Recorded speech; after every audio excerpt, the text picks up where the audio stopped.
when our children need that level of support and supervision for the next 5 years, 5 to 7 years. When parents are involved, students do better. They perform better academically and they behave better. Parents, let us monitor the online classes. Some of our children are repeating because they skip classes. We want this entire third form cohort this year to progress to fourth form next academic year. We expect that all our children at the Morantby High School exhibit a level of discipline by observing all the online protocols. And you know them, parents, like being on time for your classes. We also want all our children and parents to keep healthy and safe by adhering to all the COVID-19 protocols and also the advisory issued by the Ministry of Health. Parents, our children have missed out on a lot of school since the pandemic. And if we are going to return to the physical space, we have to do the responsible thing. We know that our telecommunication providers are deficient. Online learning comes with numerous problems. A number of our students did not have the devices and also access to the internet. I'm making a special appeal among the parents here who can donate a laptop, or if you have family and friends, you can throw it out in your church groups and in the different groups that you are a part of to donate a laptop or a tablet. And you can do so by contacting the guidance counselor or the school directly. You can share your internet at home with children in your community. So it's not only students of Morantby High School, but we are to care for all as parents, we are to care for all of our children. I just want to share at this time with you what the PTA was able to achieve last academic year. It was a short one for us. So we participated in the 60 for 60 tree planting activity, and we would have loved to have more parents there. The invitation was sent out. Not many parents responded, but I hope that for this academic year, whatever activities are planned by the school, the parents will support. The PTA also offered 3 scholarships valued at $400,000. The PTA wants to do more for our children as we recognize that the needs are great. It is with this in mind that the PTA wants to undertake a massive fundraiser so we can assist our children and take on a project at the school. I know for sure, I'm speaking with so much confidence, that this group of third form parents are going to get involved. And you may do so by giving your information to the guidance counselor, who will get in touch with me.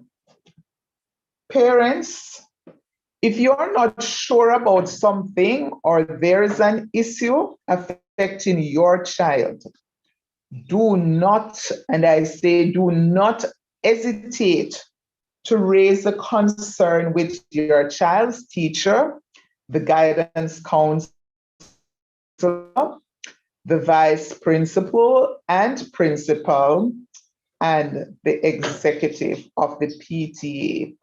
Remember, the principal says that we are here, the school is here to serve you.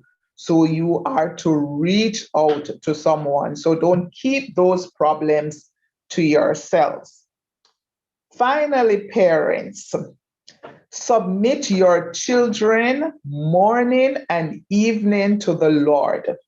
Never, never let them leave home without seeking divine guidance and protection. The fear of the Lord is the beginning of wisdom. Parents, I hope that it will be our resolve to be better parents by being more actively involved in our children's education. Also, establishing better parent-teacher relationship. Thank you. I now hand over to Mr. Dwyer, your third-year coordinator. Very well done, Miss Basco. And I will assure you that every single student that is in third form at present will move on to fourth form. And working in tandem with teachers and parents alike, we will get everyone over into fourth form as one unit. Um, at this time, we will have Dr. Brian James, who will come to us to let us know a little bit more about a topic that is somewhat touchy, and I think Dr. James is the man in the seat that will bring about some amount of clarity and and understanding towards something that a lot of us are kind of scared of at the moment. So, Mr. James, the floor is over to you, sir. Thank you so much, Mr. Dwyer. As you said, it's been a while. We haven't collaborated on any football matters. You know, I'm a ball man from a long time. And I've always been very interested in that. Separate and apart from the fact that if you were to cut me, I suspect that the blood would come out green and white with some carpe diem cells in them, right? Because that's where I consider myself to be one of the happiest and luckiest persons to have been the beneficiary of a carpe diem education. I just it's hard to quantify what I believe I gathered from, sort of spending 7 years up by Highbury, day in, day out. I'd like to welcome all of the parents from third form. Third form is a time when your child sort of moves from being a child to being a self-sufficient human being. And sometimes them kind of misplace it and get a little fresh and so on, but just remember when you were making that transition as well. Thanks everybody for inviting me to do a talk on the vaccination against COVID-19. Thank you, Mr. Dwyer. Thank you, Mrs. Ford Bryan and Miss King, Ms. Basco, always insightful words, and all the other teachers. And thank you, parents, for coming. All right, so vaccination against COVID-19. I'm going to try, it's a long talk, and therefore what I'll try to do is breeze through it. Usually the last couple times I've done it, I've breezed through it and then went on to the questions. However, this group is a bit more reticent than the other groups, and therefore there aren't many questions. What I've decided to do, therefore, is to go through the questions that I got from yesterday, right? And there were quite a lot. At the end, maybe you all will warm up, and you will have some more questions, so you can put them in the chat. So, all right, let's talk about this. This is the objective for the full talk, but I'm not going to do the full talk. About vaccines. Now, vaccines are not new, right? A vaccine is a medication that is put in the body, whether through the mouth or injected, and it prepares the body's defense system, the immune system, to meet a specific microorganism, virus or bacteria. So that's what a vaccine is. And they've been around from maybe the late 1930s for smallpox. And they have been trying to develop vaccines ever since. So some of the vaccines, a lot of you would know: measles, chickenpox, yellow fever, polio, influenza, rabies, human papillomavirus, Haemophilus influenza, meningitis, hepatitis, tuberculosis, pneumonia, rubella, etc. There are lots of them not on this, right? So there's nothing new. This has been going on. And to tell you the truth, from the first time that smallpox vaccine was introduced, almost all of the same questions have arisen. People have been fighting against vaccine ever since. Not exactly sure why, but that has been the reality, right? As I was saying, they're constantly trying to develop vaccines because we've recognized all of those diseases that I just put up on the last slide.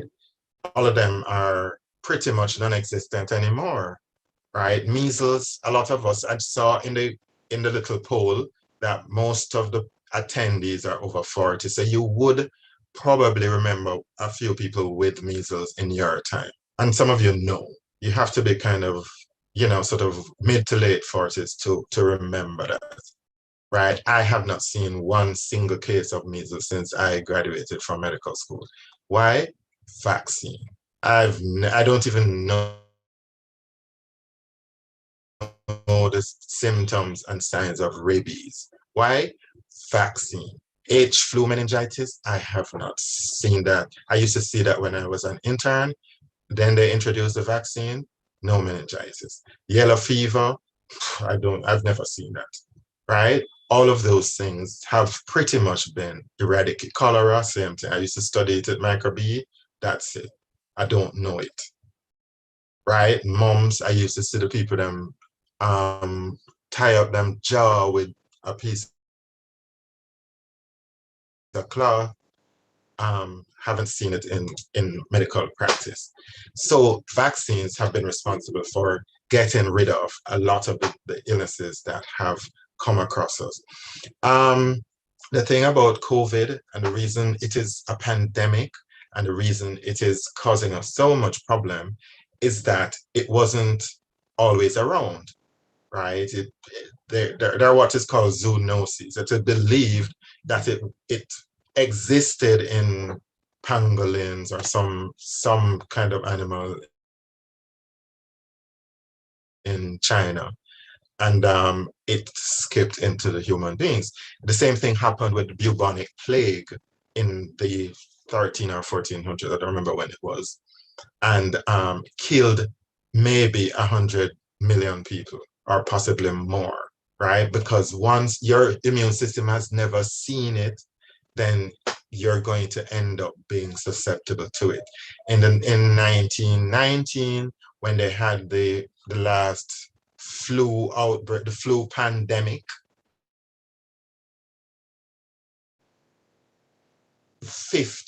remember what I said? 50 million people died. There was no vaccine at the time.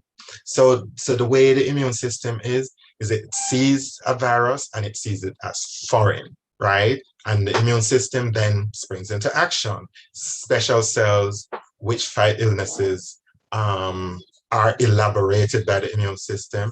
And the ability to do this develops from in the womb. And it's constantly changing as it meets a new virus.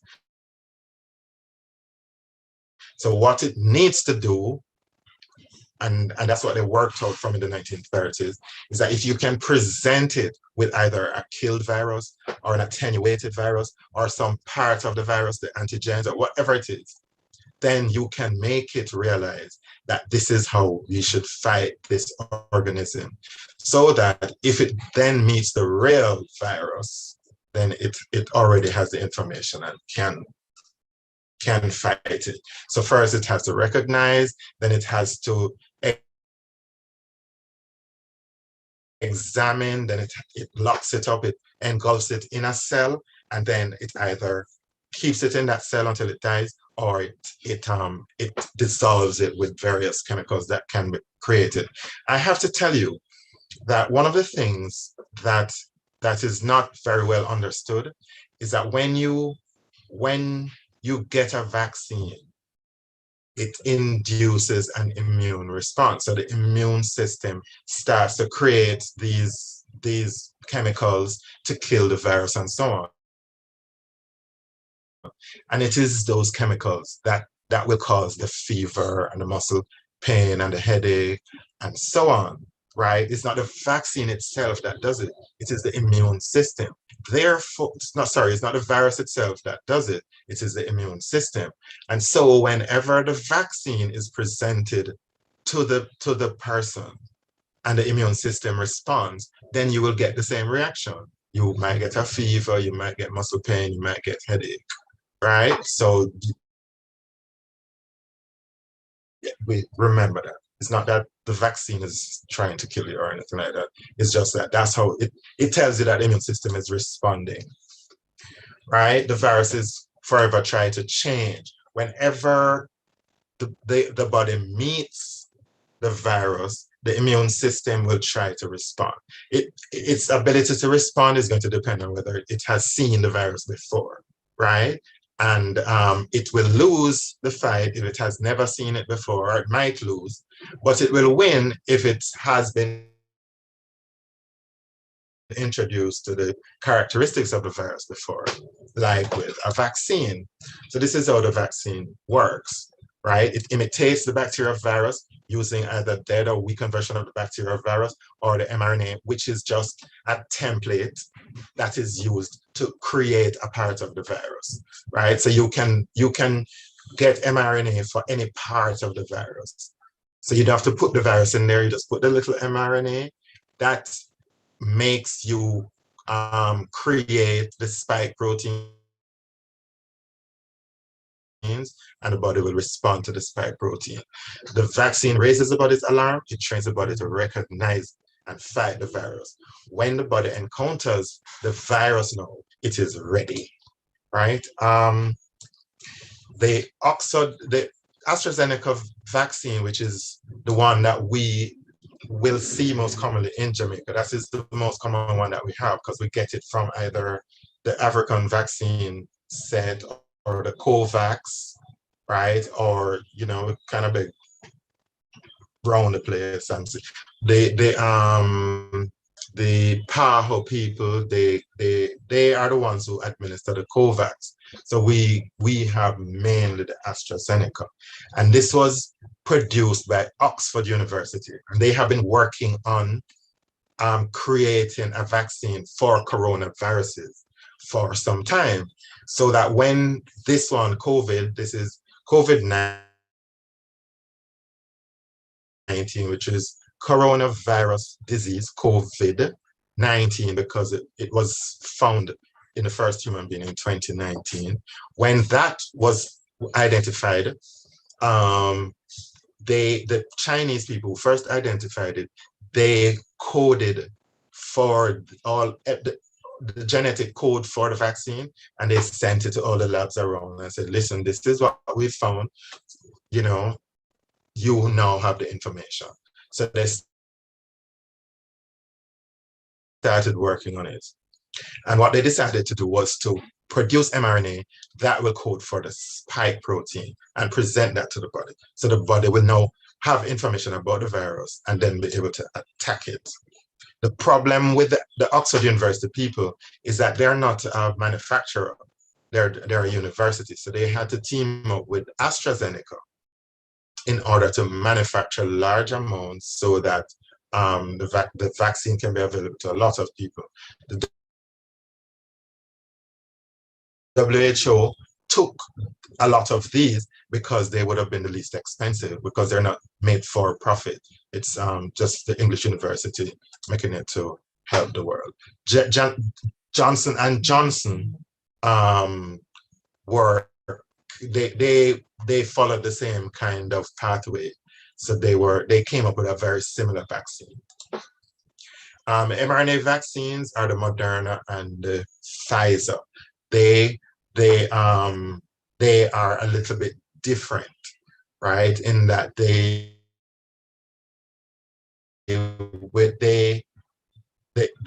use the actual. I think I said the mRNA was used in the AstraZeneca. No, it wasn't. Right, the genetic material was put in as in an inactivated adenovirus, and that is what induced our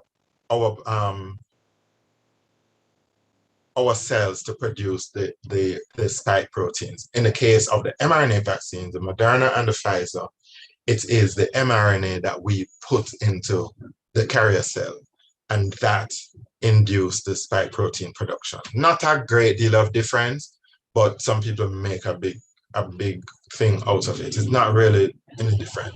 Just to let you know, the virus itself, when it goes into your body, it carries its DNA, the mRNA is actually produced by the virus same way. And because what the virus is trying to do is replicate itself. So it puts all of the genetic material in there so that your cell will make a new virus and a whole heap of new viruses, right? So I mean, to say that somebody's putting mRNA into you is to ignore that is what the virus is doing anyway, right? So I told you about the Pfizer. The other vaccines like the Sputnik one and the one from China, the Sinovac, and the one from Cuba, etc., are the similar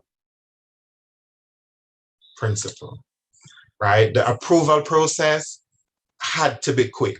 Millions of people were dying, and they had to set up themselves. The FDA and other approving agencies set up themselves to be prepared once the trials, because that's the important thing. Once you've made the vaccine, you have to try it out first on mice, then on volunteers, and you go up, right? And that is why you've heard them say it's not approved for people under 18, because the trials were only done 18 and over. It's not approved for the pregnant patient because the trials were only done in non-pregnant people, etc. At one stage, it wasn't approved for people over 65 because the trials were not done on the elderly, right? All of that has changed now, and we'll probably go into that a little bit. So some issues that have come up, right? Just like any other, any intervention that we make to protect ourselves. I love the one about seat belts. I mean, we put on a seat belt to prevent us from dying in a motor vehicle. Actually, you have a motor vehicle accident and you have on a seat belt, you can fracture all of your ribs or a number of your ribs. You can get seatbelt injuries. The airbag, similarly, it can blind you. But the fact is that it has been shown, both of them, to save a lot of lives, right? It doesn't mean that if you have on a seatbelt or your car has airbag, you cannot die in a motor vehicle accident, but it means that you have a better chance. So one of the things that you would get with vaccines, the AstraZeneca and the Johnson & Johnson, is that clots have been reported in some patients. Must point out that similarly, clots have been reported and 10 times more commonly when you take the oral contraceptive pill, right? But, it's a very small number anyway, and therefore the benefit way exceeds the risk. Heart problems have been seen with the Pfizer, called myocarditis, inflammation of the heart muscles, very, very tiny percentage of mainly young males, and almost invariably, all the time, they have resolved. Infertility, you never hear about. I can't think of how that came about. No such thing has been reported. No such thing is expected. You cannot get COVID from the vaccine. There is no way for you. You get COVID from a live COVID virus. There is no such thing in the vaccine. There is no tracking chip. Somebody's imagination is too active, right? We don't know how many doses you're going to need. A lot of the vaccines that we get normally, you have to give more than one dose, boosters, right? Tetanus, no matter how many times you get tetanus, you get a booster. If you haven't received one in the past 5 years, you're going to get it, right? That's just how vaccines work. The immune system response wanes. Variants trying to evade the immune system. So it makes some changes to itself so that the immune system doesn't recognize it anymore. So you get a new variant. The Delta variant is the one that is giving us trouble now. So vaccines, they don't kill the virus. They don't give you COVID. They don't make you infertile, and they don't implant any microchip in you. What they do is to keep you out of hospital. Remember, you can still get COVID, but it's nowhere as bad as if you didn't get the vaccine. Just remember that, right? In the case of the Pfizer, maybe 8% of people can still get the COVID, right? In the case of the AstraZeneca, maybe about 28% of people can still get the COVID, but 100% of people, almost 100% of people will get a mild form of COVID. Just remember that our health system relies on a certain number of people coming in as opposed to 10 times that number, which is what is happening now. Yesterday's figures, 355,000 new cases were reported yesterday, 221 million cases in all. 4.5 million people, 4.6 million people have died, which is what is sad. They've administered 5.3 billion doses of vaccines so far. Remember that the Earth contains nearly 8 billion people, and most of the vaccines you have to give 2. So that would be like 16 billion doses you would need to give if you were to vaccinate everyone. So they're a far way off. Jamaica, we're having a rough time. We're having a really rough time. The hospitals have over 700 people in them with COVID, right? And we were only prepared for maybe about 200 or 300. So you can imagine people sitting on chairs, people on stretchers on the floor, whatever it is, because we just don't have any space, right? The amount of oxygen that you need goes up dramatically if you have COVID. So the oxygen is running out. So it's not only affecting the people with COVID, but other people who also need oxygen or who need surgery or, who need their babies delivered and so on, right? So we're having it difficult.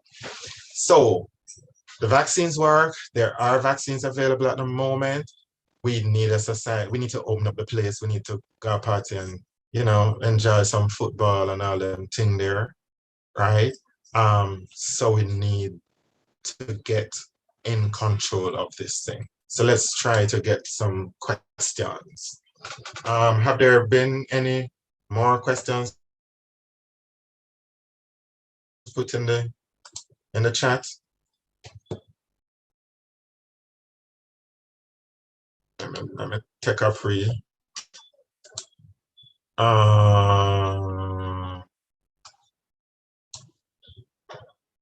Okay, so that is fulfilling. Is there recovery rate? Why when people die from the vaccine, doctors hiding it and telling lies?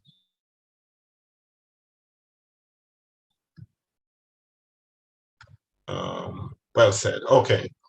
How long? So the first question that I'm seeing in the chat is how long does it take to develop a vaccine? Is it true that all these COVID vaccines are EUA approved?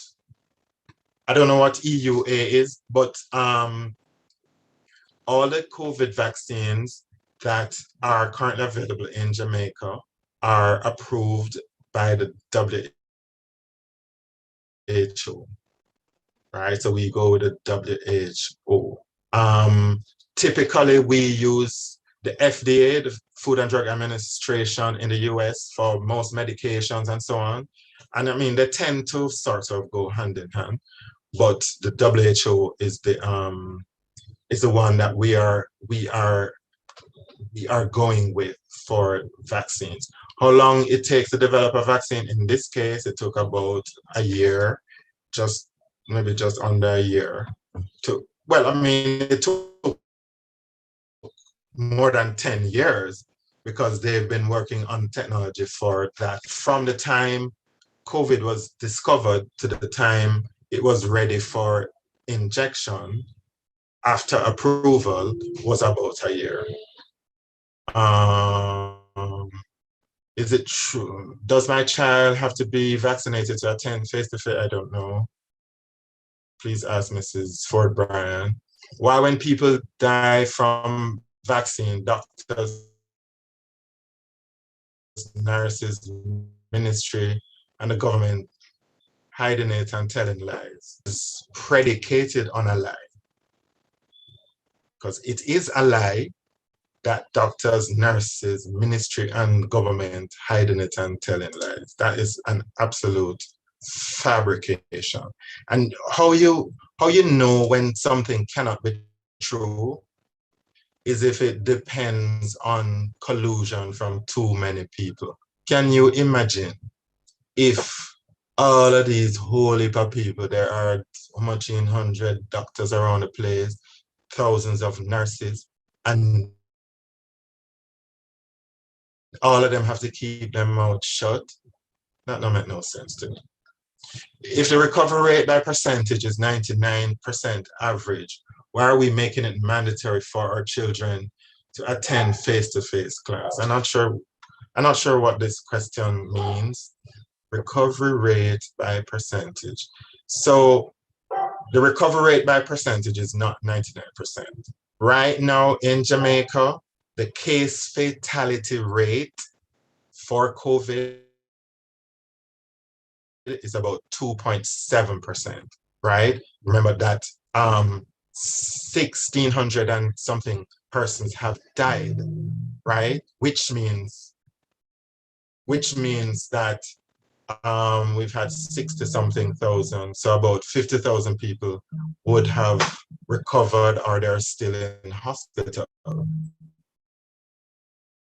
right? And 1,600 is not 1% of 60,000, right? It's 2.7%. That's the case fatality rate, right? So I don't know. Again, the question is predicated on something that is not true. The Bible is fulfilling. I don't know.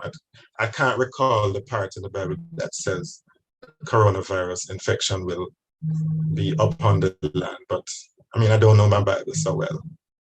If you've already caught the virus, can you still take the vaccine? Yes, you can.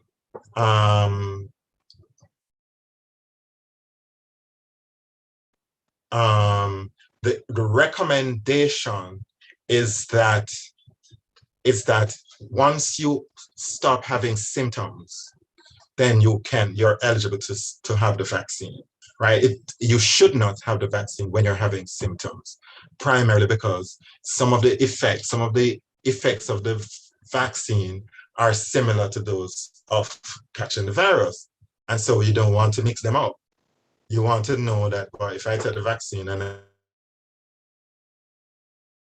I'm having headache and so on, is the vaccine that's causing it and not the virus. So what I mean? Why are we not being educated about the adverse effects of the vaccines? I thought that's what I just did. I came up with whatever adverse effects I'm aware of, and I just told you. So again, it is predicated on the premise that we are not being educated about adverse effects. We are. It's everywhere. People even make up some and are trying to educate us about ones that don't exist. The adverse effects are being told to people. I can show you my slide.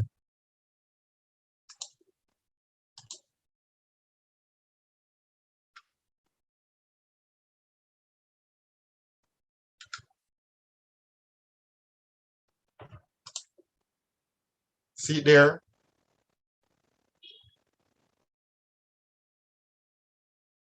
Didn't I show you this? Didn't I show you this?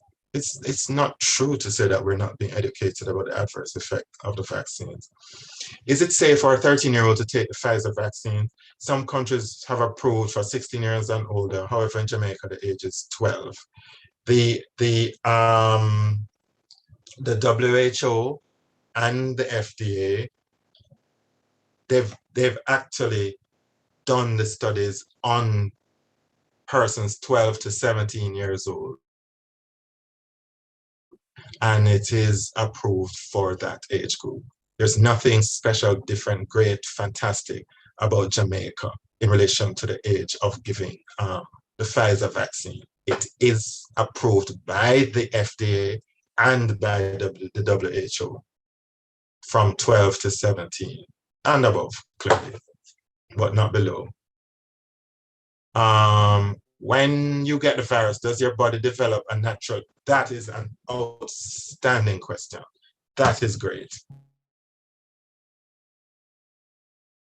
So when you get the virus, of course, your body develops natural immunity. It does.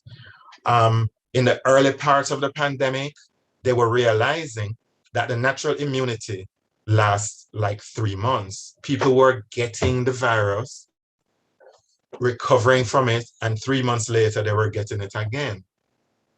Sometimes the second time, not as good as the first time, right?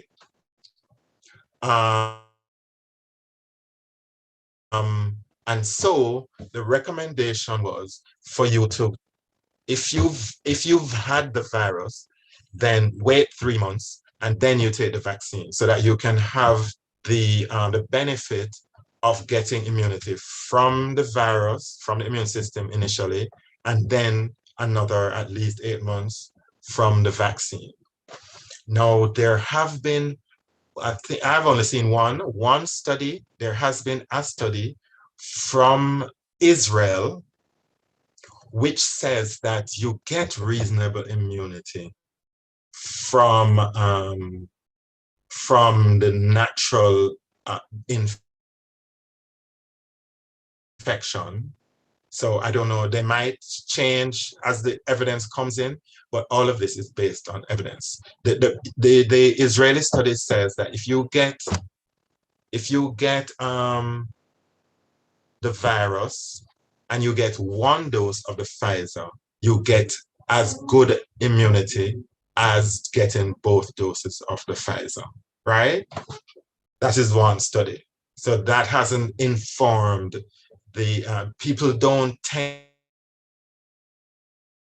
to use one study in medicine to determine what they are to recommend, right? So I like this question. It is a great question, and that is the answer. Anything else? I think I'm finished. Is there anything that we didn't touch?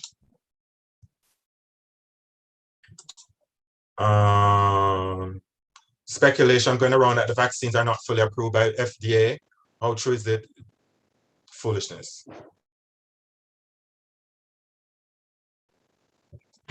Right? Well, no, I shouldn't say that. The Moderna, right, is only, and we don't have Moderna in Jamaica, is only emergency use authorization, right? The Pfizer is fully approved, right? The AstraZeneca, AstraZeneca has not put it forward to the FDA because America is not really using it, right? They have put it forward to the European body and to the WHO, and it is emergency use, right? So I'd withdraw my comment about if you're allergic to penicillin, can you take the vaccine? Yes, you can. You should not take the vaccine if you are allergic to any of the constituents of the vaccine. So if you've taken a vaccine before and you get severe allergic reaction, you should check to see what are the constituents of that vaccine and check to see whether or not that exists in one of the vaccines that you're going to think of taking. What are the long-term effects of being vaccinated or not?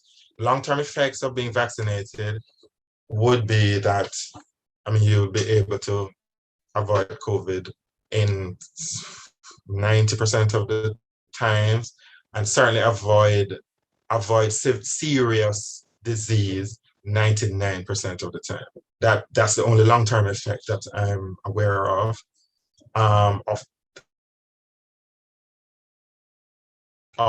taking it. Not taking it, the converse. There is a thing called long COVID, which are long-term effects of the virus itself, which are not pretty. Even if you survive it, lots of people have fatigue, cloudiness, long-term cough, headache, diarrhea, all kinds of long-term effects. This is the question that I do not know the answer to. I think Mrs. Torbrand might be able to tell you. Same thing with this one. There is another one in the chat.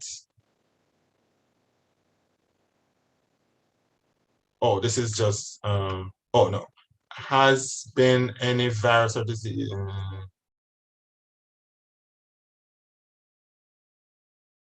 I'm not sure. I don't know. I don't know what we mean.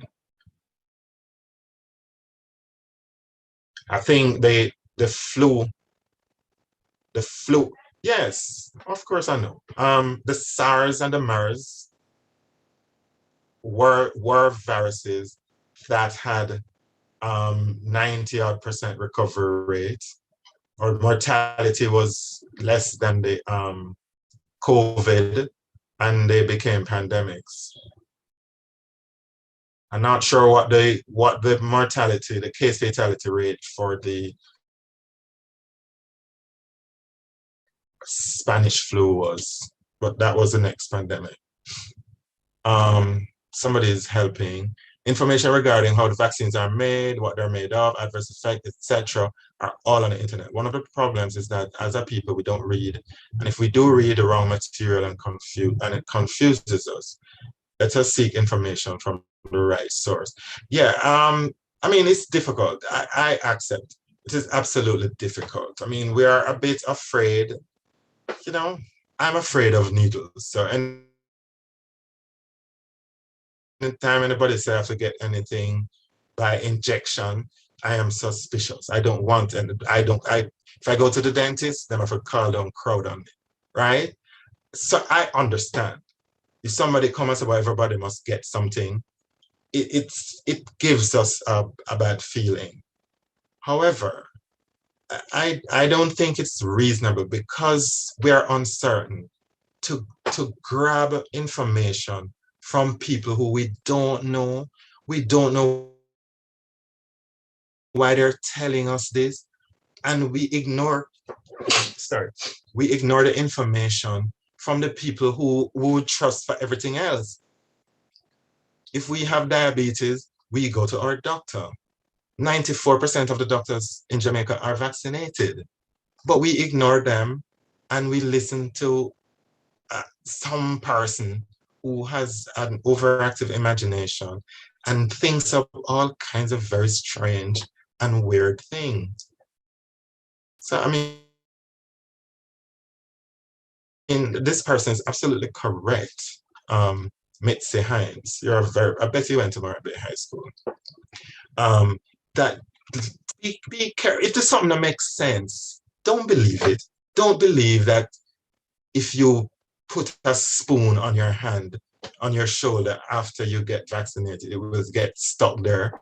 And it means that there is a microchip inside of that. Nobody should believe that. And the people who tell people that and expect them to believe it, them are diss you. Plain and straight. Why is it that some people who take the vaccine die from it? I am not aware of these people. Maybe you can tell me about them. I don't know. I don't know who that is. I remember hearing about a lady in the United States who took the vaccine and had an anaphylactic reaction to it. An anaphylactic reaction is an allergic reaction, a severe allergic reaction. A severe allergic reaction can happen to any drug. There are people who have died because somebody kissed them on their cheek and they were eating peanut butter because they're severely allergic to peanuts, right? So it can happen with any drug. The thing is that it is an extremely rare event. It is not a vaccine event. It is just an event that occurs in some people as opposed to another. I haven't heard of people who have taken the vaccine and died from it. Really and truly, we never hear about that. Honestly, from money involved, where they're paying person to take the vaccine, the biggest proof that something is wrong and that the government is not telling the truth, because it should have been us who should be paying to receive this so-called vaccine and not the person giving the vaccine paying us. Okay, and that's an interesting take. I don't agree with it. Yes. Yeah, of course. You know that. You must go to high school. So Mitzi Hines people went to Moranbay High School. And I'd like to speak to you afterwards because I have a voluntary work for you to do for me, for the school.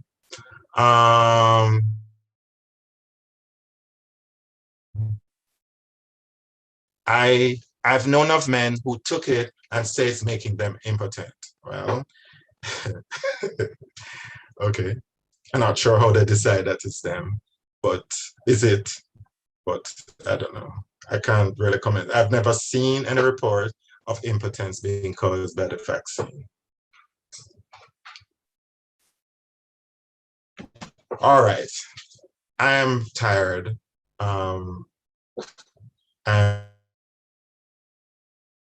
very, very exhausted. I don't see any more. I think I've discharged my responsibility. I hope Mr. Dwyer is proud of me and my principal is proud of me. I've told you all that. Oh, I have to tell you a story, because one of the questions that came yesterday was, if you have diabetes, can you take the vaccine? Of course, the answer is yes. But my story is, my father lives in White Horses and he's 85 years old. He's a very sprightly man for his 85 years old. And he has diabetes, right? So when they decided to give the vaccine to 85-year-old and over, I went on the computer and I signed him up the first day, because I know that he is at the highest. I was so worried about him getting COVID, right? And I know that if you're diabetic, you are at the highest risk for dying if you get COVID. So the people who have diabetes or hypertension or who are obese or who have chronic kidney disease and so on, they're the ones who really benefit the most from taking the vaccine, right? And to end it, I took the vaccine the first day it was available. My wife took the vaccine the same day. She's also a doctor. My son took the vaccine the first time it's available to him. I'm kind of younger than me a little bit, so he had to wait. And my younger son also took the vaccine. So everybody in my family, and then my father, my sister, my brother, everybody take the vaccine, because that's how you're going to protect yourself from the dangers of COVID. Thank you very much. Ah, somebody lives right next door to my father. Fabulous. Am I right? All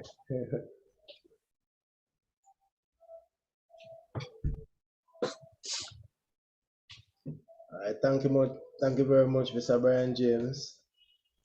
I think you really said it all. I think after today, your presentation would allay all the fears that most of us may have had.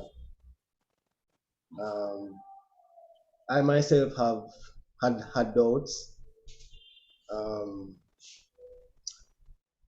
just like other parents, but you have enlightened myself along with others to a very large extent. So I thank you very much. Thank you. Thanks for having me. I might have to leave before it's finished, so please forgive me. Okay, sir. All right. So before Dr. James leave, is there any question? Is there any additional questions you would like to ask?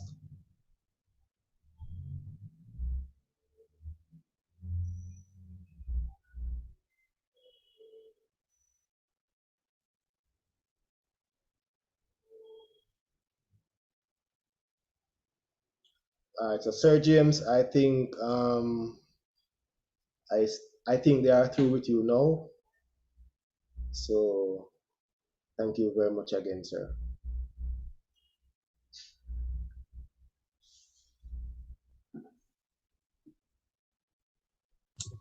Who was it that I said I wanted to talk to again to? I will.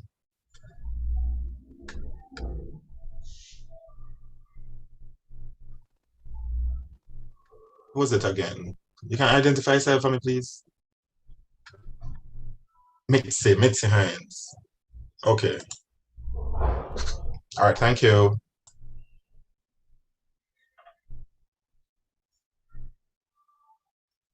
All right. So we are at that point where our guidance representative will come to us. Mrs. Johnson, the floor is all yours.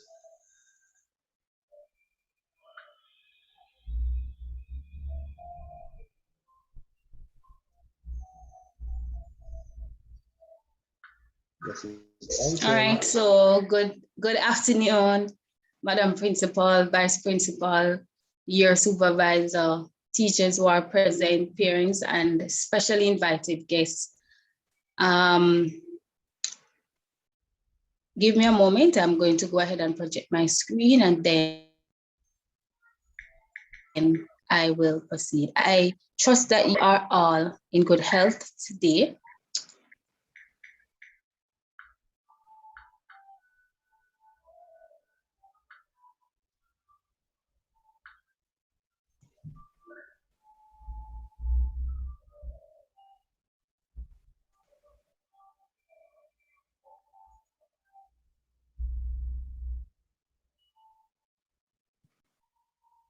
Are you all able to see my screen? Please indicate. Yes, Ms. Johnson. Share. Okay. Okay. Awesome.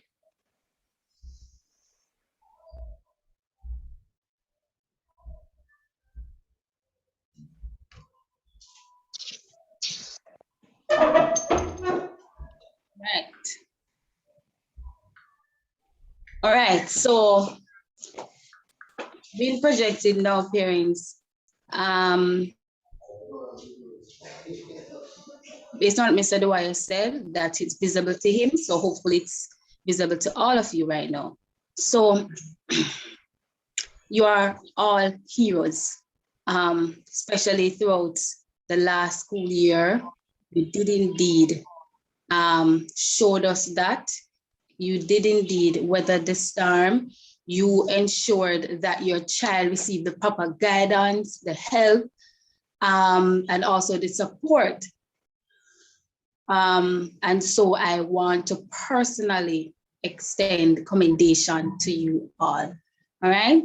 So I'm going to go directly into the presentation. And oh, one more thing. Beside that, you're also seeing a quote being projected.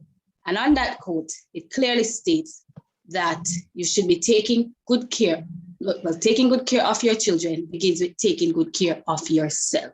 So your health is very, very, very important, because if you're not able to take good care of yourself, you won't be able to take good care of your children and also other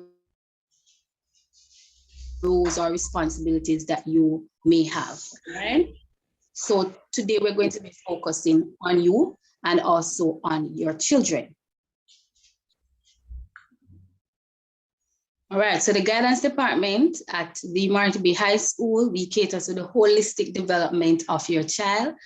And there are numerous programs that we have embarked on so that your child will be able to access the greatness that is embedded within them.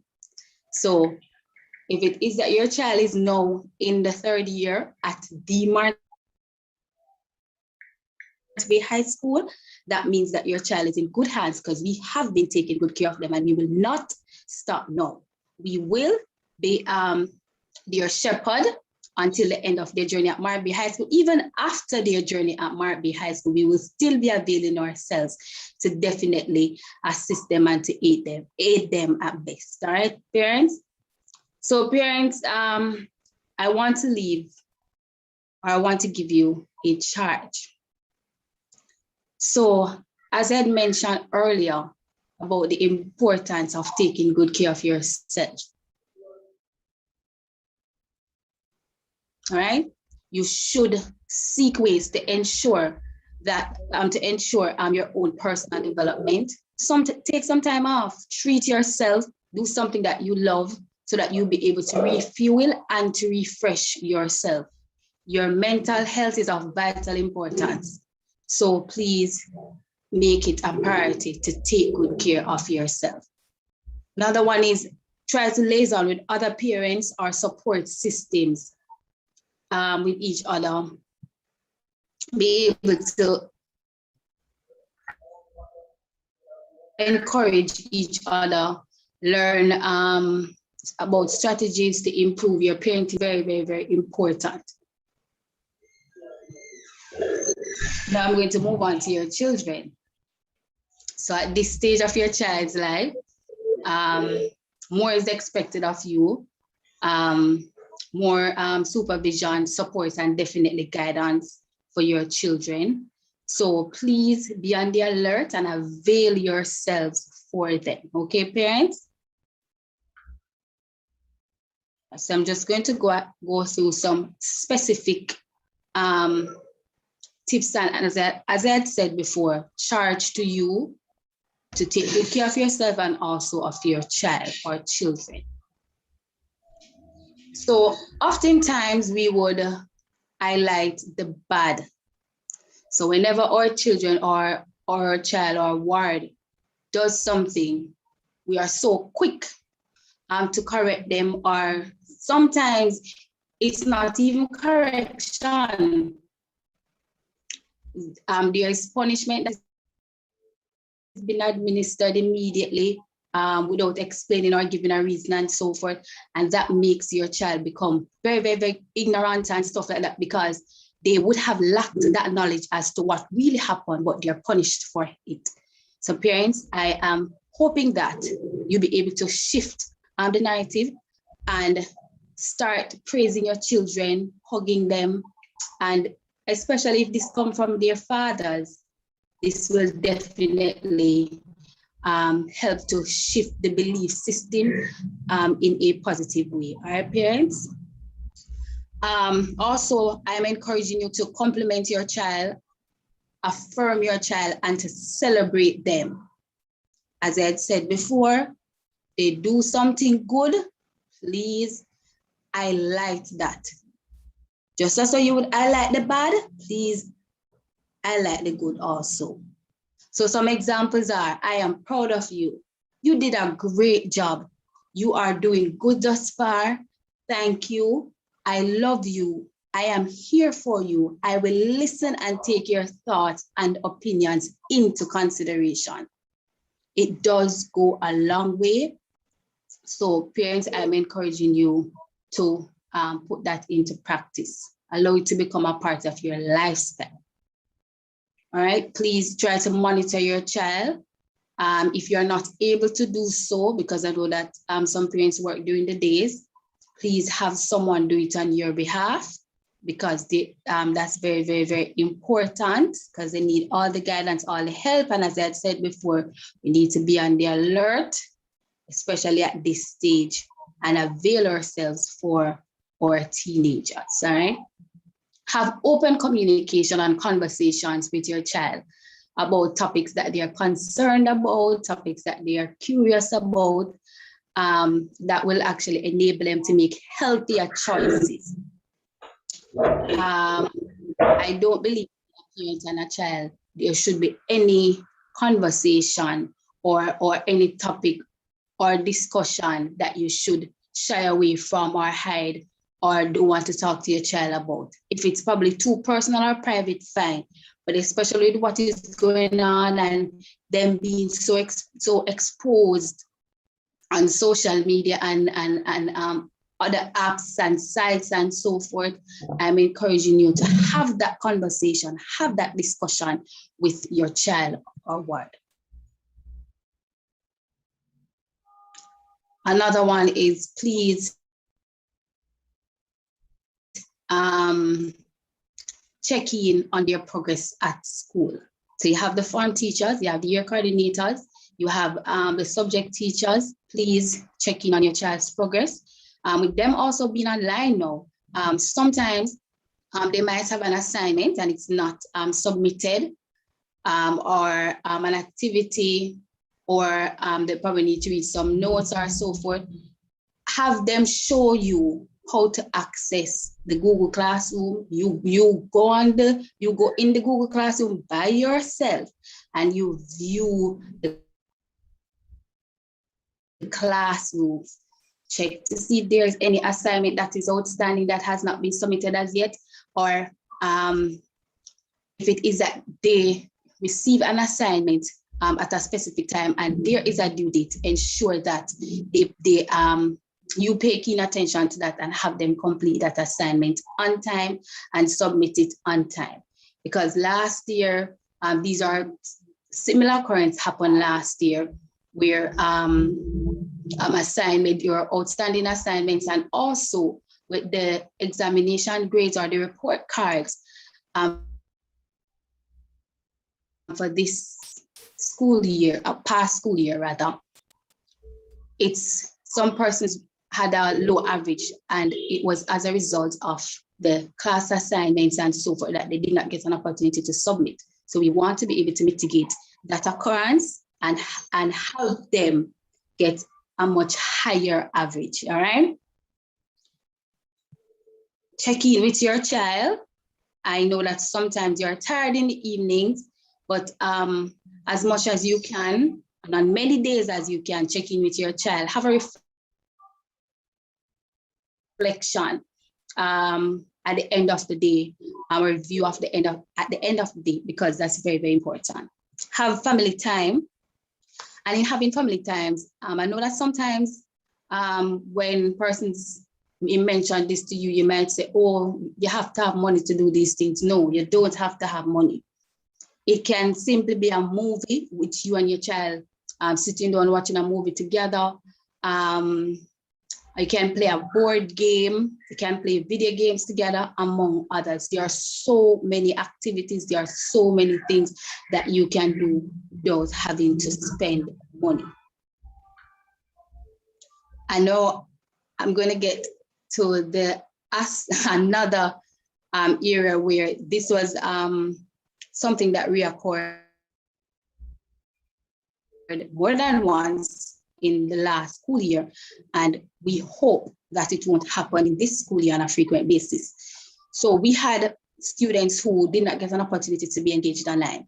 However, we did not hear anything. Sometimes a week passed, 2 weeks passed, nothing at all. A month passed, we don't hear anything at all. And if it is that we are not aware of these cases or your challenges or the issues or the difficulties that you're experiencing, parents, we won't be able to be of service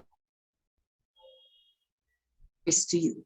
So I am asking that there won't be a lack in communication anymore, but the communication channel will definitely be open for you at all times to get in contact. And there are so many of us that you can get in contact with: the farm teachers, your supervisor, VPs, principal, guidance counselors. You have so many options, so many persons to choose from. So I am encouraging each person to ensure that you keep in contact with us so that we know what is going on and we'll be able to extend ourselves in assisting and addressing those issues, right? Mrs. Bashko had mentioned this one earlier that I'm about to say, and I share same sentiment. So in last school year, one of the suggestions that I would make to my parents whenever I am having a conversation or a discussion with them after they have expressed themselves about what is going on, challenges that they're having, especially with the internet issues or difficulties.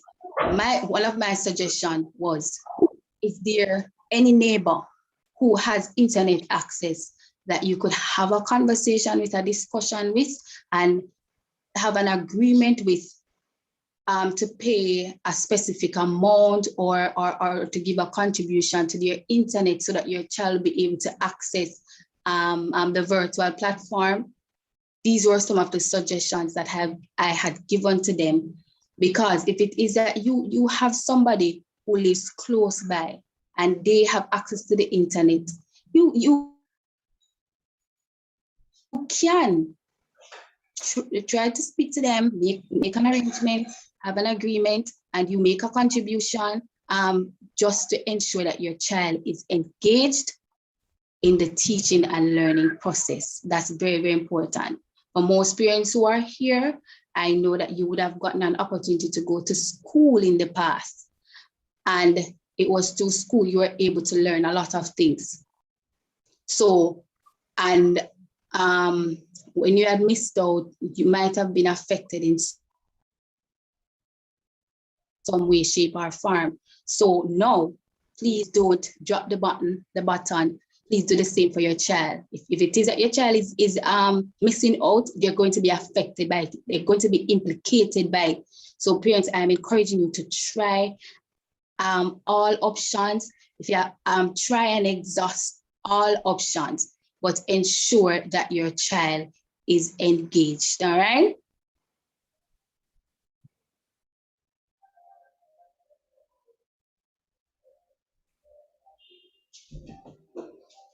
All right, and the last one is be extra careful with what you say or with what you do in the presence of your child.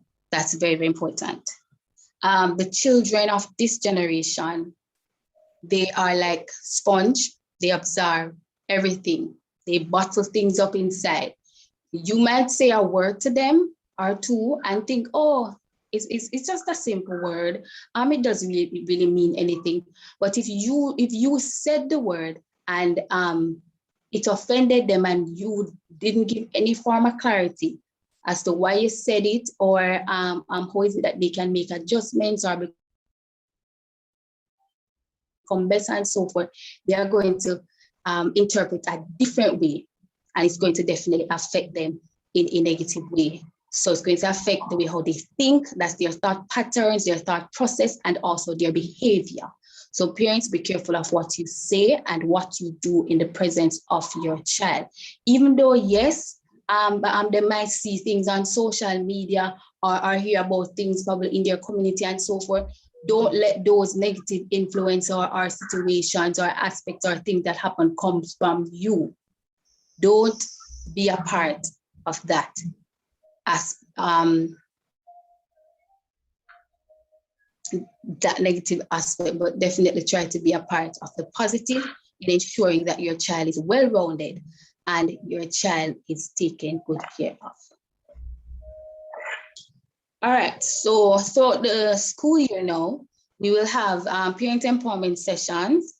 We'll have some parenting tips, information, and so forth that will be given to you, and we'll definitely have parent month of activities.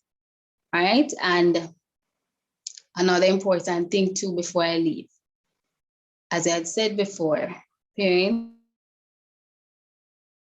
if you're experiencing any challenges or anything, please reach out to us. I even had a parent who reached out to me a couple minutes ago here in the chat. So she is using this opportunity to reach out to me. If it is here, she reached out to me. Or I am certain that if she had my number or she didn't have my number, she would have found ways to get in contact with me. So the same thing that this parent had done, you can also do it too, because we are the ones who are responsible for our children, and we want to see them become great men and women of tomorrow, making meaningful contribution to the society. All right, so I thank you all for listening.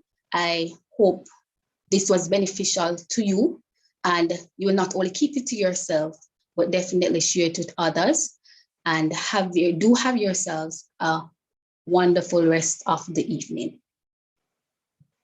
Over to you, Mr. Dwyer. Thank you very much, Ms. Johnson.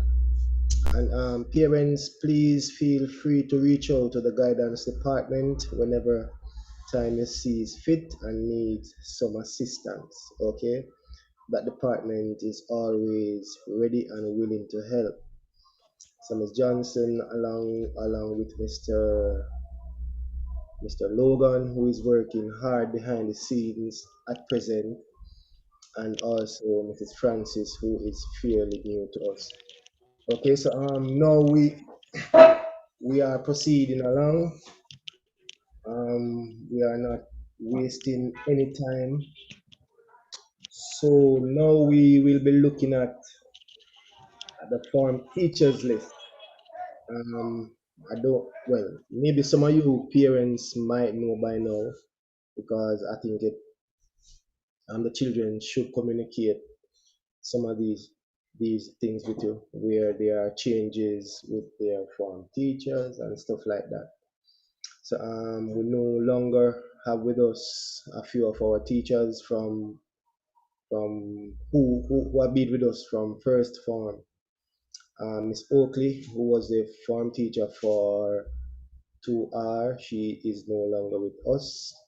She is serving another year group. Mr. Scott, that is J. Scott, who was the form teacher for 2N, he is no longer with us. I think he is serving another year group also. And Miss Donaldson Marshall is also not with us at this time, as she is on leave. Now, we have in our midst a new teacher. She's new to the school. She is a part of our cadre of form teachers. You will soon get to meet her. Alongside her, we have Mr. Grant, who is not new to the school, but he is new to this year group. Miss Lee is also new to this group. Miss Finley is also new to this group. Returning with us, we have Miss Harvey and Mr. Scott. So let's go. 3M. For 3M, Mr. Scott will be running the show for 3M. So Mr. Scott, Mr. Grant, I'm sorry. Mr. Grant, can you just open your mic and say a few words?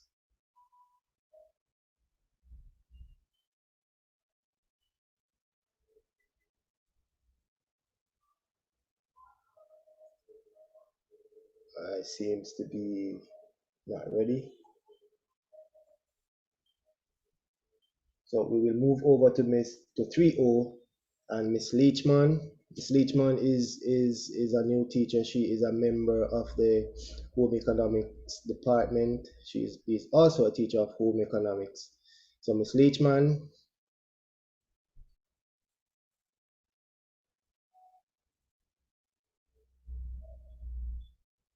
Miss Leachman, are you there? All right, we will get back to Miss Leachman in a while. Miss Lee is here already. Miss Lee is the form teacher for 3R. She's also a teacher of English language and I think literature, right? Beautiful. The floor is yours now, Miss Lee. Okay, good afternoon, parents. Good afternoon. I am happy to be working with Mr. Dwyer and your students, and I'm also happy to be working with you too. Now, I just want to encourage you to partner with us, right, as we work to making this school year, although we're in a virtual space, we can still achieve all the things that we want to achieve. So I want to implore you to work with us as we work to getting our students educated and getting our students connected, which is very, very important. All right, so we are a team. You can reach out to any one of us on this team and we will assist as best as we can. So looking forward to working with the 3R parents, right? For those of you who are not in the group, just reach out and let me know that you're not in the group and you will be placed in our form group. All right, have a good rest of the day. Thank you, Miss Lee. We moved down to 3A, where Miss Finley is in charge, and Miss Finley is a part of the business department. Miss Finley.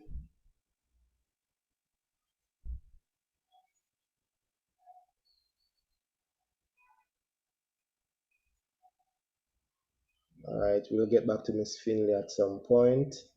3N, form teacher's name is Harvey. Miss Harvey is a member of the science department. Miss Harvey, the floor is yours.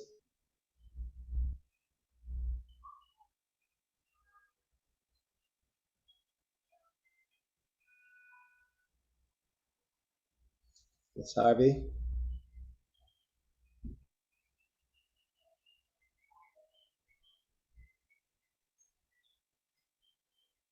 Okay, we're moving along. 3T, Mr. Scott. Good afternoon, good evening, parents. Mr. Scott. Are you hearing me? Yes, sir, Scott. Loud and clear. All right, thank you. Good evening, everyone. I just want to say that to the parents, welcome back to our next year. And I hope that this year we are all ready for the journey that we will be on. I know that we're going through this pandemic and persons are actually losing persons in their life and other factors that are affecting them. But we should not forget that we have a responsibility as long time I don't see you. we have a responsibility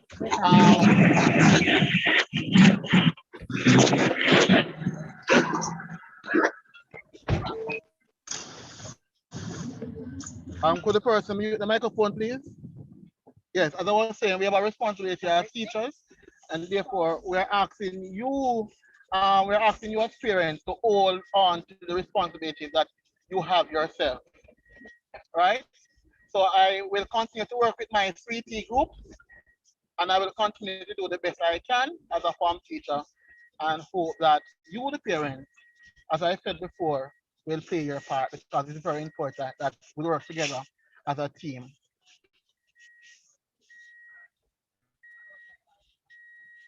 Mr. Dwyer. All right, thank you, Mr. Scott. Mr. Logan, I'm back on. Are you hearing me now, sir? Okay, beautiful, beautiful. Okay, beautiful. wonderful. Thank you. Good afternoon, colleagues and the parents. My name is Ms. Finley. As Mr. Dwyer pointed out, I work in the business department. For this academic year, I will be the form teacher of 3A. And just to say, it is an honor to be a part of this team as we work together to make this school year a successful one. Together, we will overcome each challenge as they present themselves and rise above all obstacles. We know that we are in unprecedented times. We know that we are utilizing resources, some of which we are not very keen on. However, as I said, we are working together, and as the guidance counselor pointed out, you're not alone. We are here to support, encourage each other on the journey. And so as obstacles arise, we will overcome them together and make this year a productive and a rewarding one. Hashtag for my group, my parent and student group, Together We Can. And so I'm going to leave you with that for this afternoon. Together we can. Thank you.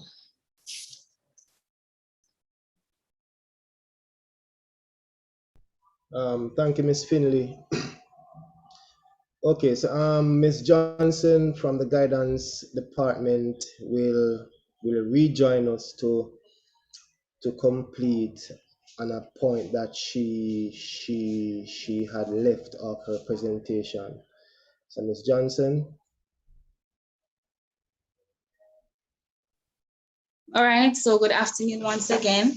So parents, I had mentioned this to your children this morning. So in the third form year, the students are expected to be involved or engaged in community service, the community service program.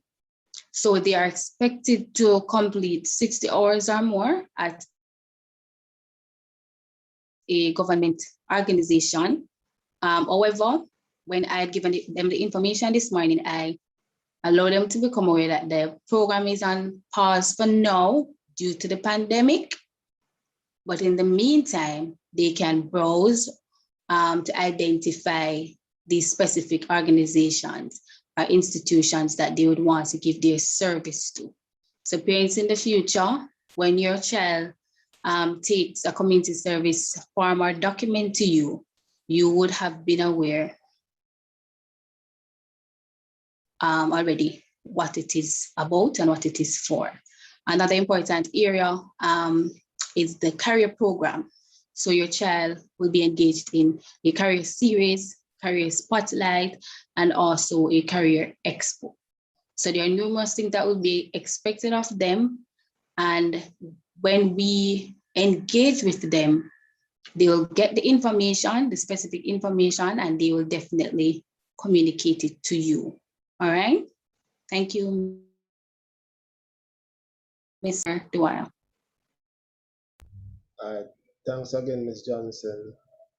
Mr. Grant, you're back as it, sir. Ms. Leachman.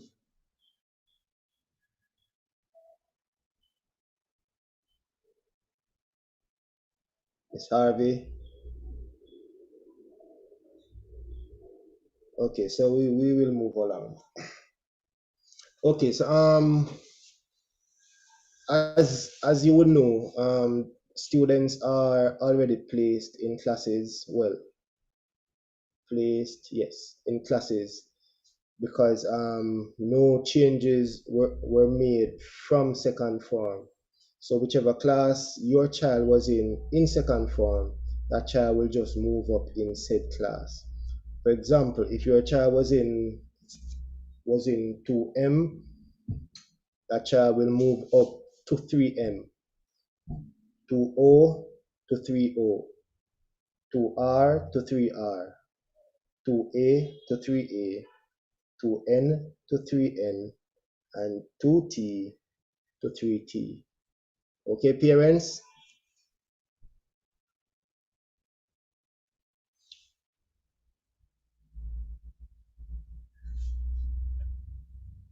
Okay, so um all students are aware now of who is their form teacher.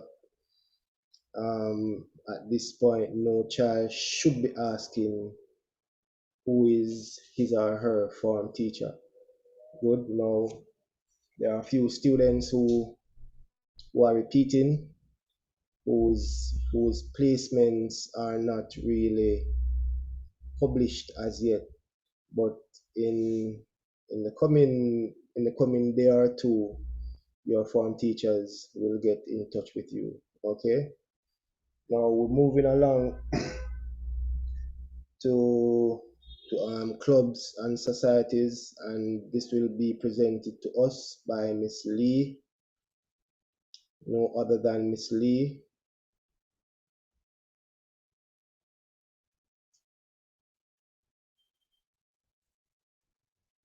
Yes, Mr. Scott, I'm seeing your hand raised.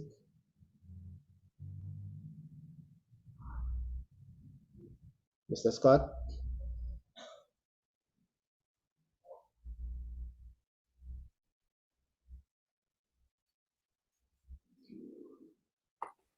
Go ahead, no, sir, Scott. Okay, so anyway, I was just asking if I could just go ahead and present my last piece because I am actually going to do some amount of data. Oh, okay, okay, Mr. Scott, go ahead.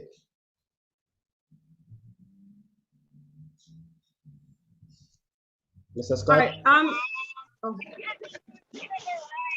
Okay, Miss Lee, I'm just asking you to just allow me, please, Miss Lee, to just go ahead with my own, and then I'll allow you to go after.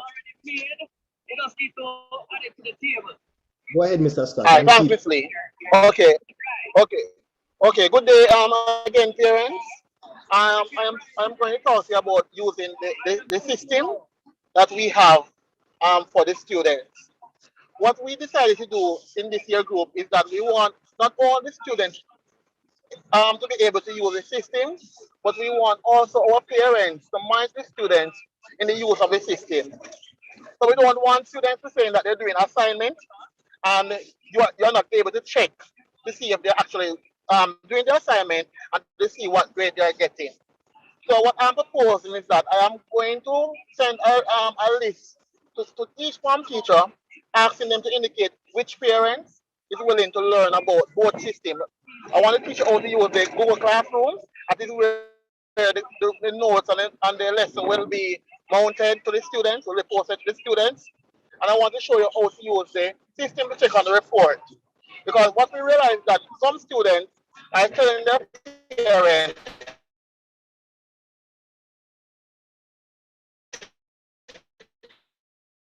that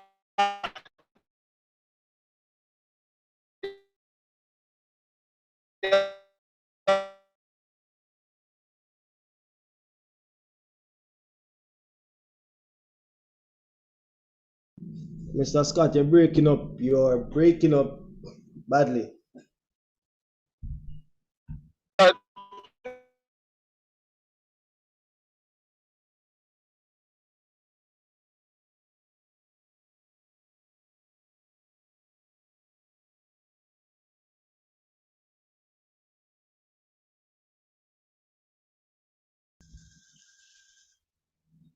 Mr. Scott seems to have a poor connection. Mr. Scott?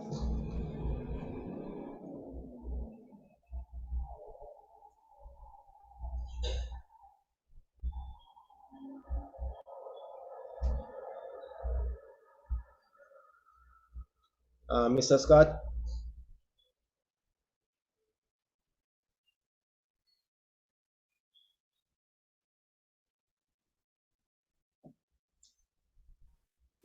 We lost him, sir. Oh.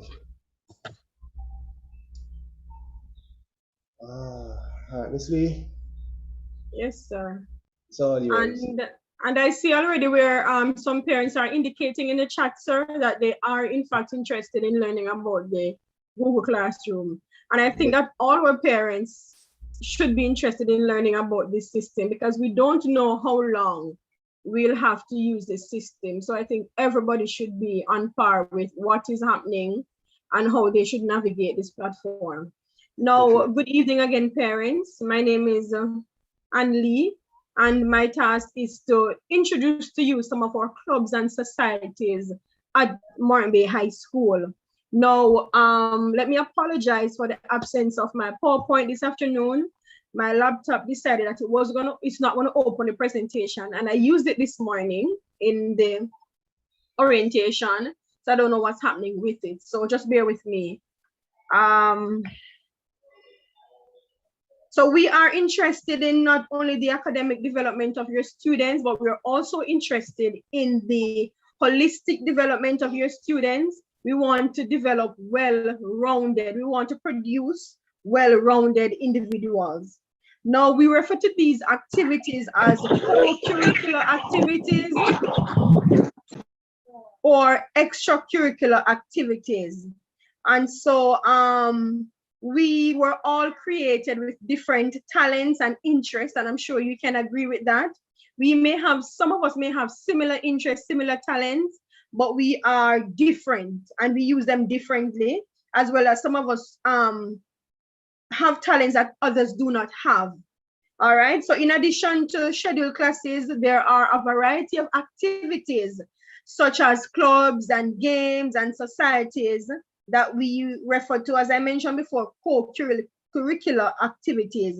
Now, these provide opportunities for positive and social interaction among peers, because we want our children to engage in those activities which are positive and which will benefit them somehow, right? And this is a way, apart from just the regular, your regular classmates, this allows them to interact with other students outside of their classroom, outside of their grade level, right? So students represent the school in competitions, take part in field trips, they hone their leadership skills, and they make positive contribution to their school, their community, and Jamaica at large.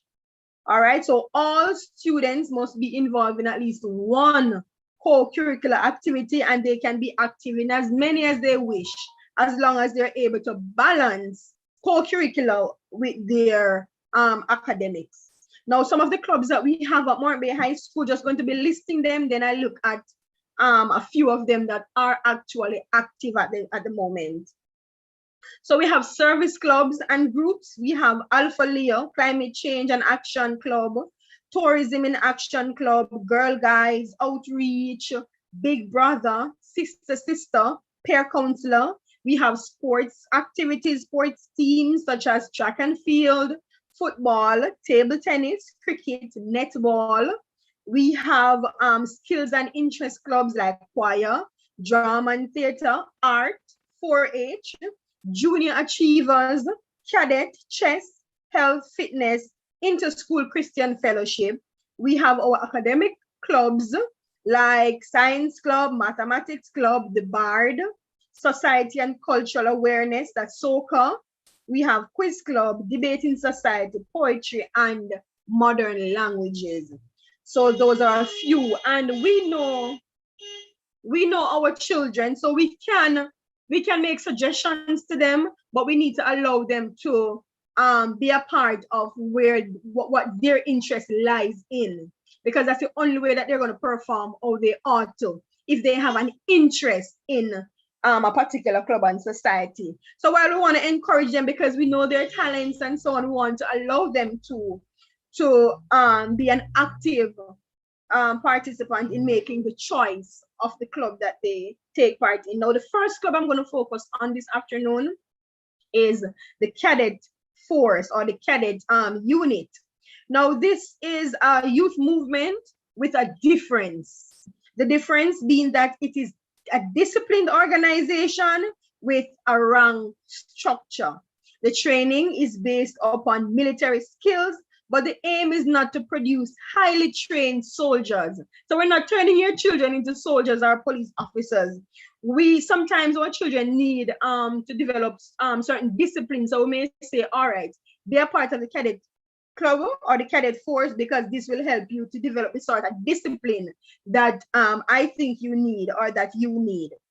All right, so it is also about achievement, adventure, and not accepting second best. All right, so that's what that club is all about. Then we have the chess club. And those of you whose children are interested in board games, or some of our children already are playing chess, we can encourage them to become a part of this club. It aims to provide a game that appeals to the wit, creativity, intellectual, and logical reasoning of the mind, while creating an environment where students from across all grades can match skills and have fun with their peers on a checkerboard. In a clash of the minds, and it is, as it were, giving life to the inanimate pieces. So the pieces on the board are inanimate, but as the player, you bring life to these pieces. And so the players from opposite sides of the board set out to strategically and tactically capture each other's king, and in the chess terms, land the checkmate. All right, so some of you as parents too, you play this game, so you are familiar with these terms. We have the debating society. This club presents a forum for students to discuss topical issues and effectively articulate their point of view on matters of interest. It develops the analytical skills of students. Each year, the club represents the school in national school debate.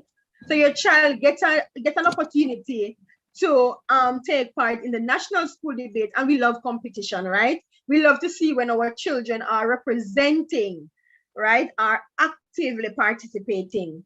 We have the choir, and we have a lot of our students can sing, they have talents. So these students who possess the gift of singing are eligible to audition for this group, and your child will know when it's audition time.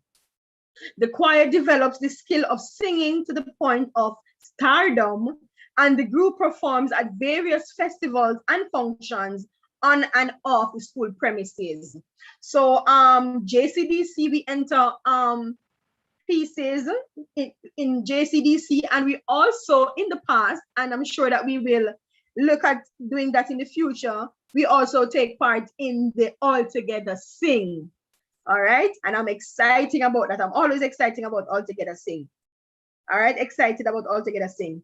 Now, Environmental Science Club is another club that is at Demont Bay High School. Students work together in maintaining and preserving, the environment. They explore solid waste issues, including the importance of reducing the amount of waste each person generates.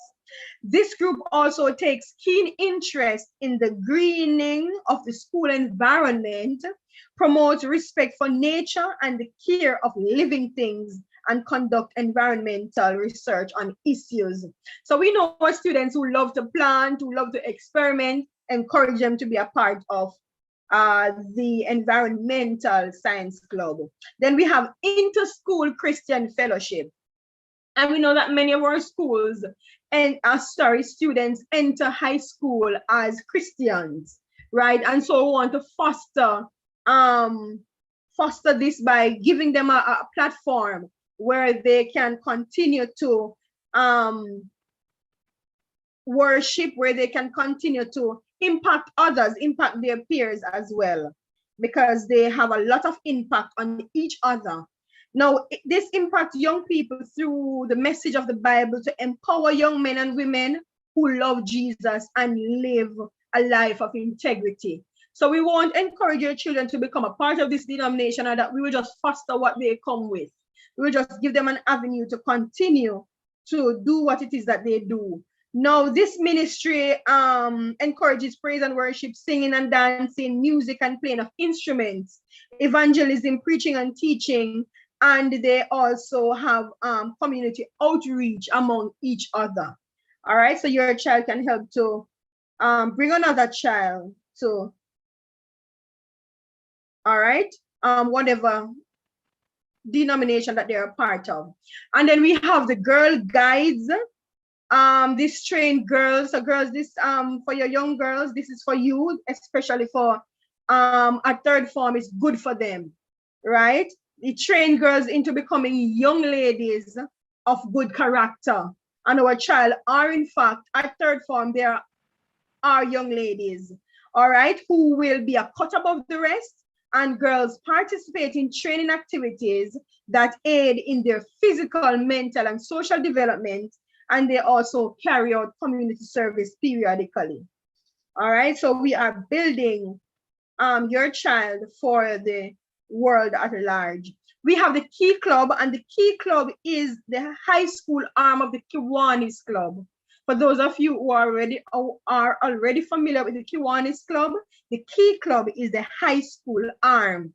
It is a service group, and its members take part in projects geared at impacting the lives of children in a positive way. And it provides opportunity for students to develop leadership skills. All right, all our children have leadership potential. We just need to develop these skills and help them to realize their potential. We have the Math Club for those students who are interested in math, and even those students who want to become better at math, right? The aims at helping students to think logically, to be able to solve problems in everyday life, and it is where the brain is exercised as the path of solution is explored to solve challenging concepts. So you can encourage your children to become a part of the Math Club if they simply want to build on their math skills, and those who are already talented in the math area. And for those of you, your children may have taken part in it, maybe you heard about it as parents, but there is a math Olympian that Mormbe High School does very well in, and your child can be a part of that as well. Photography Club, which I think is fairly new, membership is open to students who are skillful at the art and craft, photography and video recording. So we know that our children, they love to take photos. They take photos of everything they see. Encourage them to become a part of this club. The club seeks to develop a vocation which can be utilized as a pleasurable pastime and expanded into a worthwhile profession. Your child can become a professional photographer, all right? And trust me, photographers are making a lot of money, all right? Then we have the Quiz Club, and this is where students will be prepared to enter the school challenge quiz competition. And children can enter as early as first form. So at third form now, your children are at the right age to become a part of the Quiz Club, where they will, when they become senior students, they will actually represent their school on the big stage. All right, so they get training from as early as the first form. Then we have the Speech and Drama Club, and a lot of our students are very talented in speech and drama. We know as parents because they talk back to us. All right, so we know those who will do well in those areas. Encourage them to become a part of speech and drama. This has been established to provide an opportunity for students who are interested in the performing arts. Students are encouraged to showcase their variety of talents through songs, speech, and dance. Individuals individuals and groups ranging from junior to seniors, and we take part every year in JCBC, and not only take part, we do very well. So do I? Yes, I am asking the person or persons whose mics are unmuted. Can you please go ahead and mute it for me, please? Thank you very much. All right, sir. You may continue. All right, and so we do very well in JCBC. And when I say very well, I mean very well. And you want your child or your ward to be a part of that as well. Then we have the Spanish club. We have some students who are interested in the languages, encourage them. El Club de Español provides a unique opportunity for students to become acquainted with different aspects of the Spanish culture. And they get an opportunity to take part in the Festival of National Quiz Competition, Spanish Festival and National Quiz Competition. And they get an opportunity as well to travel to Spanish-speaking countries where they are able to learn about learn about Spanish and see it come alive. All right, so it's one thing to learn about it as a language, it's another thing to actually be in a country where it's primarily Spanish and experience the culture of that people. We have the Science Club, where students wish to explore their interest in science should become members. Students can further their knowledge in all avenues of science through this club. All right, so our students are already telling us that they want to be doctors, chemists, whatever the case may be. Encourage them to become a part of this science club. All right, and then we have our 4-H club, which is also one of our very active clubs in the school. It empowers youth to reach their full potential, working and learning in partnership with caring adults. And we're all caring adults here at Morton Bay High School. And their motto is to make the best better, which was adopted with the intention to inspire young people to continue to learn and grow and to improve their efforts. And for 4-H, because I was a part of 4-H as a student of the Morton Bay High School. Yes, I'm a past student. And so I know that there are areas of food, management, and craft making, all different things where they use their hands to make things. And some of our children are very, very good with their hands. All right, so encourage them to become a part of at least one club or society. And also don't just push them in there and leave them. Follow up with them to see what they're doing. When they come home and tell you that they have competitions, help them and encourage them. All right, because this is how your students or your ward will become well-rounded individuals and learn responsibility, right, to take on the world ahead of them. All right, I thank you for listening this afternoon. Back to you, Mr. Dwyer. Thank you very much, Miss Lee. You have said a lot, and I'm imploring on the parents to please assist your children in getting involved in a club or a society. Good. One of the things that I told them this morning is at least by the third week of school, each child should.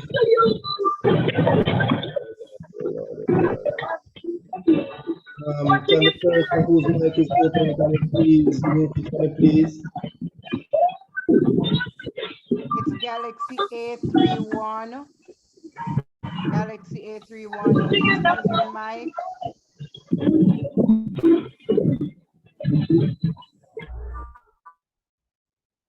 Okay, good. Yes, at least by the third week of school, each child is supposed to have an idea of which club or society he or she would want to be a part of. Okay, so where necessary, parents, please assist. Okay, now Mr. Scott will be back to complete his presentation because it was interrupted abruptly, and he is ready. Sir Scott.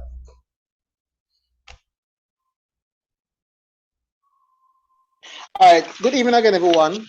Sorry for that. I guess what is clear Can't be unfair, right, Mrs. Lee? You were supposed to go, but therefore you got back your time.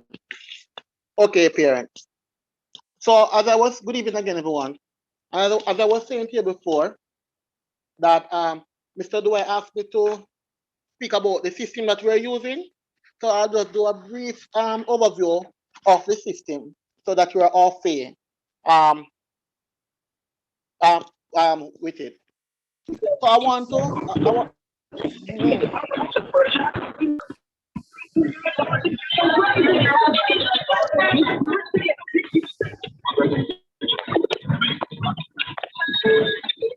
can the person mute the microphone, please?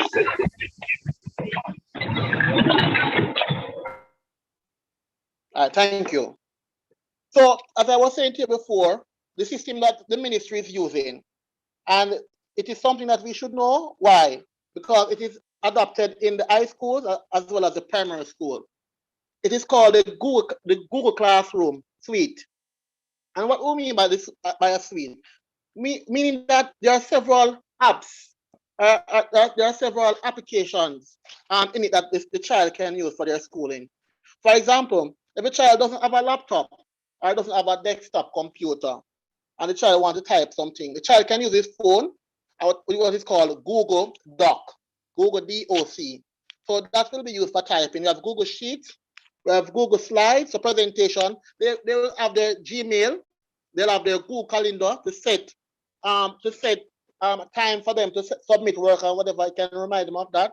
And you also have their Google Drive. So these are several apps that comes with Google Classroom. So we can go online. We can go online to the Google Classroom, or we can use our phones. If we want, we can use our phones and download the app on our cell phones. For the persons who have Amazon tablet, we will have to, what I say we? Parents complained to me that they could not use the Google Classroom on Amazon tablet. And some of you might experience that problem. So what I did was to ask my parents to visit me at the school for me to install it on the tablets for them. Right? So what I'm trying to say in essence, that all of these devices or all of these application software that I'm telling you about, we do not only want the students to be knowledgeable about it. We want you as the parents to also know about it. Because when you don't know something, that is when the child will use it as an advantage and hold it over your head. You're never too young, put it that way. You're never too young to learn. And when they know that you know something, they will try their best not to try to fool them. Forget what I'm saying. You have some of them that when they are in the class, they put on the audio on the Zoom or in the Google Classroom, they put on and they're playing game in the meantime. So you're in the room, you're in teacher talking, but they are not focused on teacher. They're playing a game, but teacher is talking in the background to him or herself. Trust me, I've a students try that with me.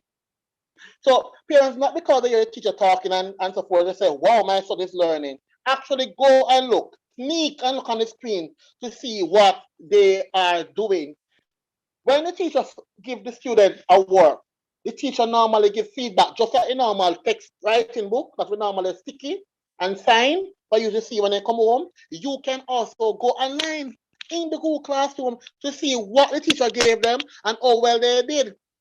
And if they participate in the lesson, the Google Classroom let you know if the work was, when the work was given and when the due date. Teachers sometimes set due date for assignments.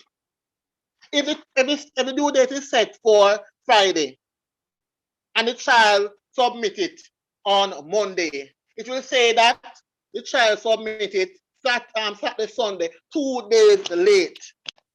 So the child can be penalized for that. So these systems have measures in place to ensure that everybody is accountable. The teacher is accountable because they can look in there to see if the teacher is doing his or her work. The child is accountable because the teacher should have a work to mark. And you, the parents, are accountable when the report comes out. because the teachers alone cannot do it. Parents alone cannot do it. We are a team. I want us to leave the meeting with that. So the teachers know about the system. You should also be aware of the system. I'm not talking about the Google Classroom only, about the reports. Because some students, what they do is because the report is the average is not one that they want the parents to know. They will say, Mommy, I don't remember the password. And sometimes parents reach out to me to reset the password and things like that because the child is hiding.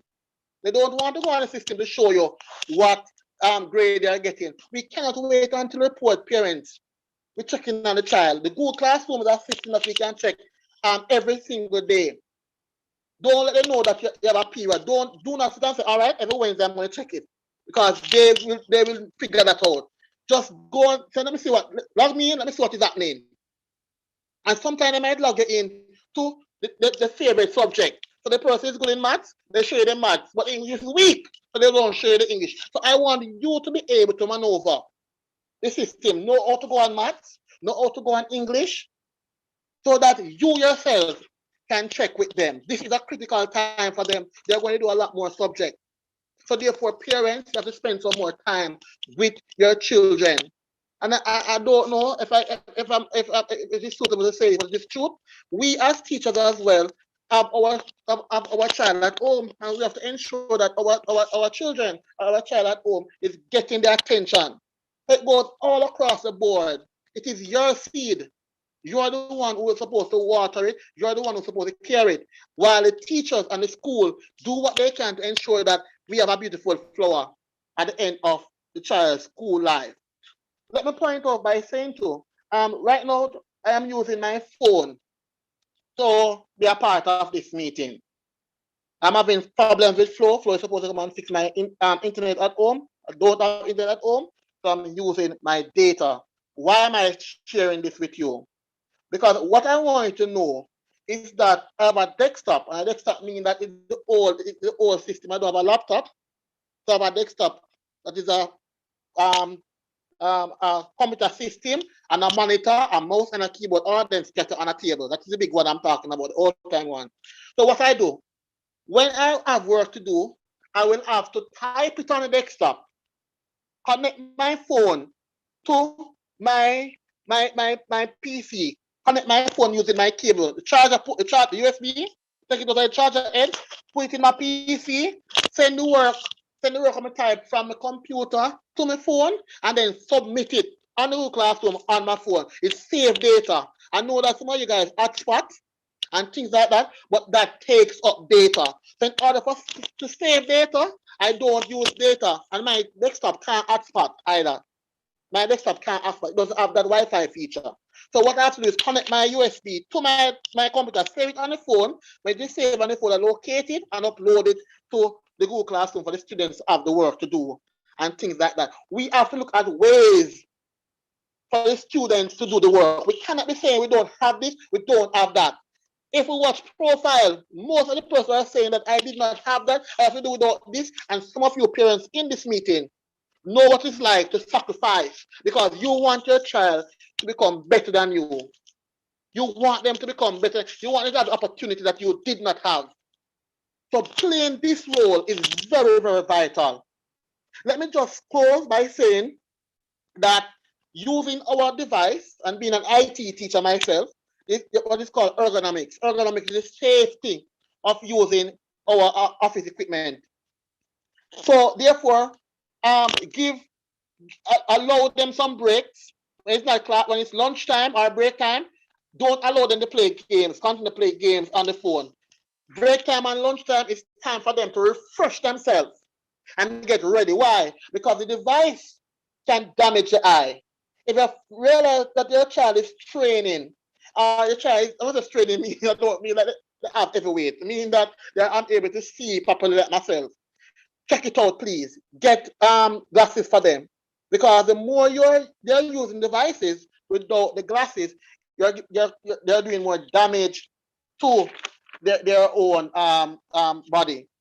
So I would implore you, parents, not only focus on the work, also focus holistically on the child's well-being.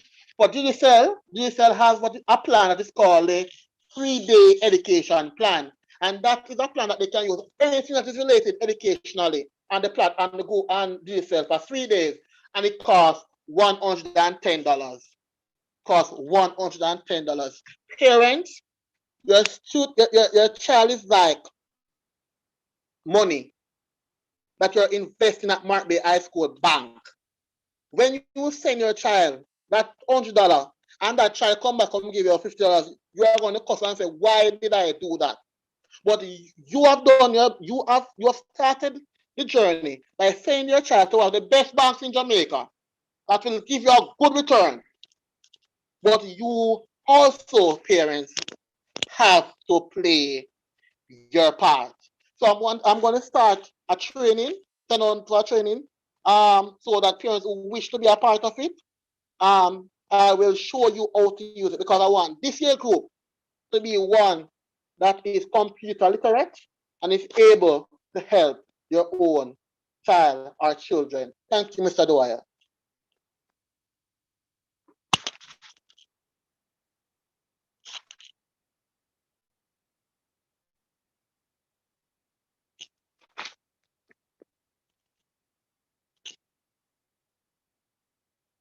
Mr. Dwyer?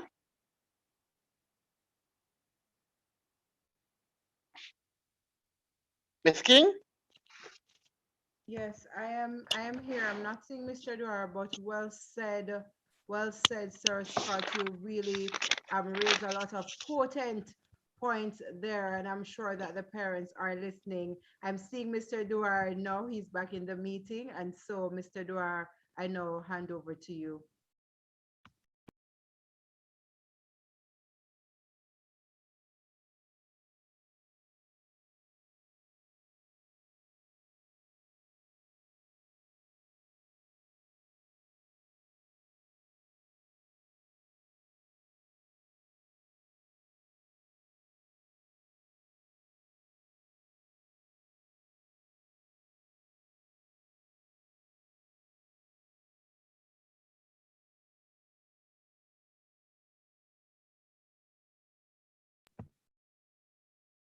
I think Mr. Dwyer is gone again.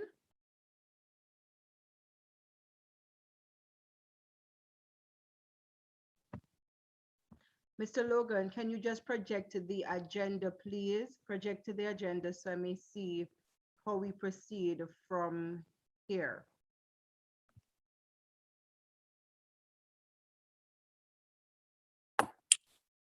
Doing that just now. Thank you so much.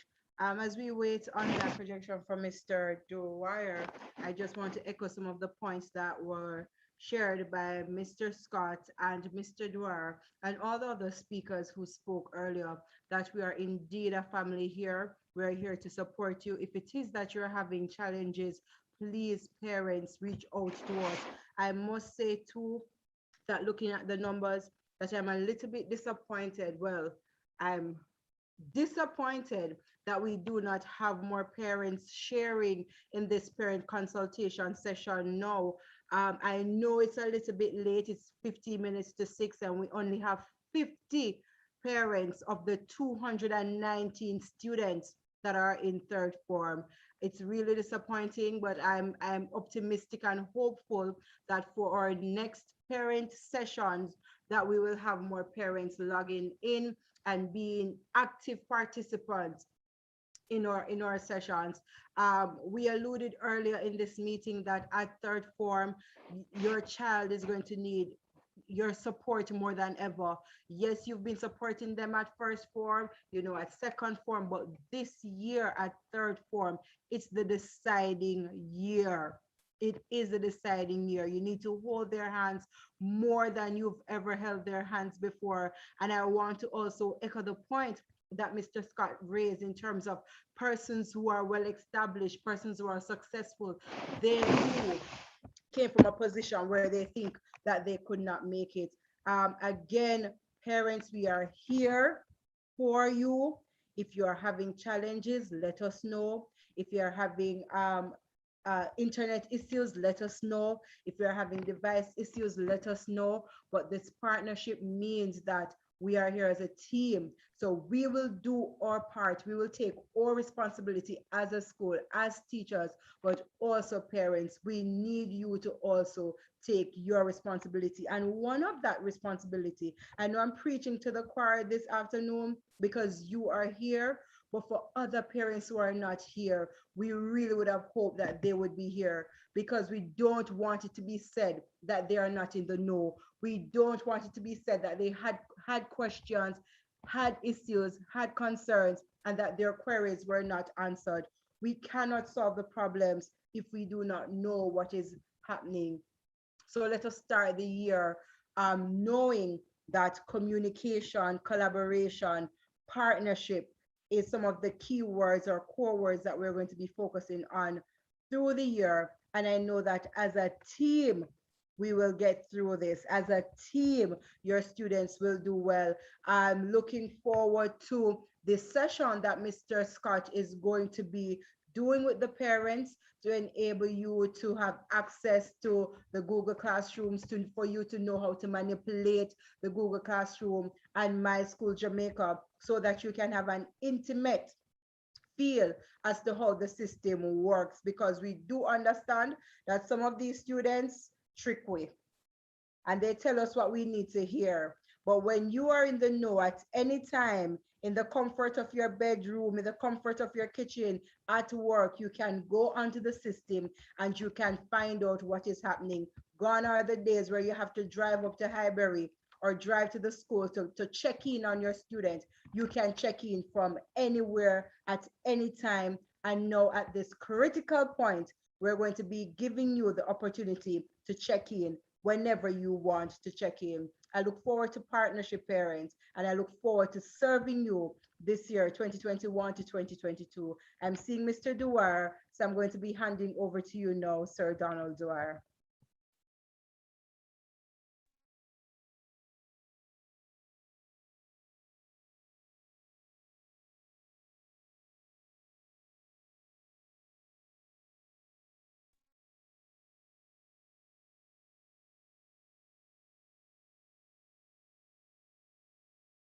We're not hearing you, Mr. Dwyer. We're seeing you, but we are not hearing you.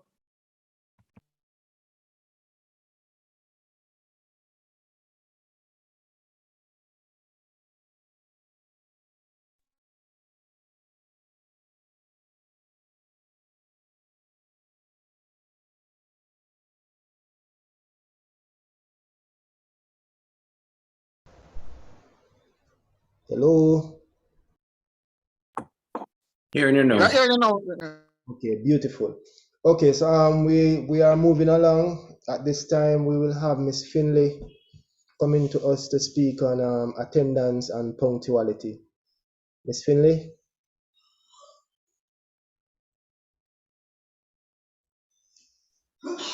Good afternoon again.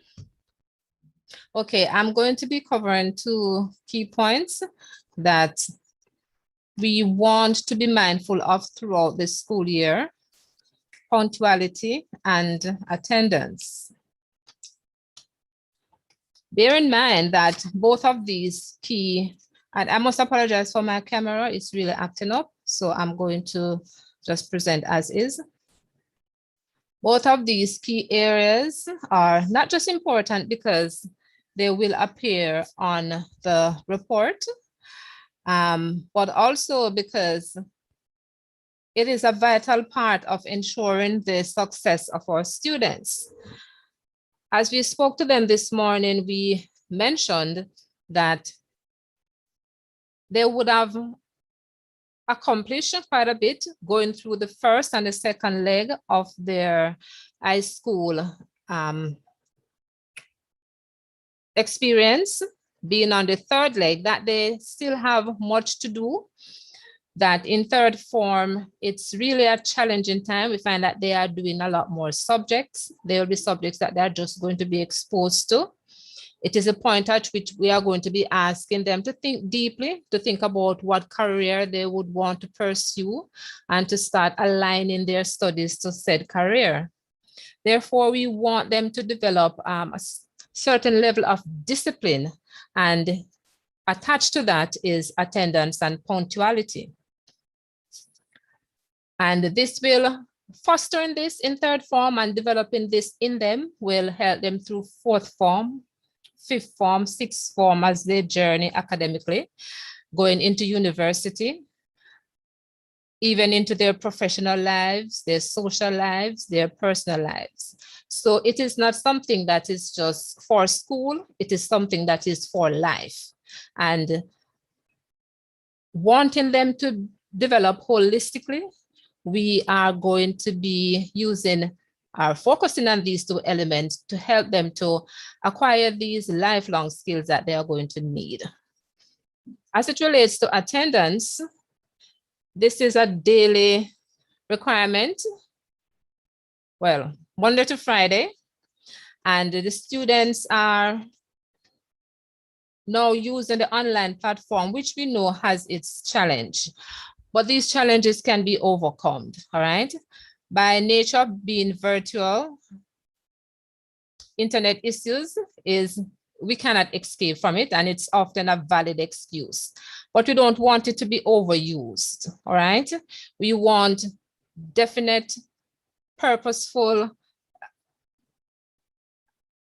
steps or actions to be taken to get online. Right? If we find that having exhausted all our options, having tried our utmost best, we are still having challenges. Well, as they say, when man and earth has done their best, angels can do no better. All right. So I hope I quoted that correctly. If you have tried and you have put your best effort in it and there are still challenges, well, we can understand that. Well, let us not just use that as a dismissive measure, but try to overcome these challenges. And as been stated throughout the meeting, these challenges are not unique to any one parent. It's not unique to any one student. It's not even unique to just the student. The teachers also face these challenges. Until our internet providers are better able to cater to our needs, I guess we will still be having these challenges.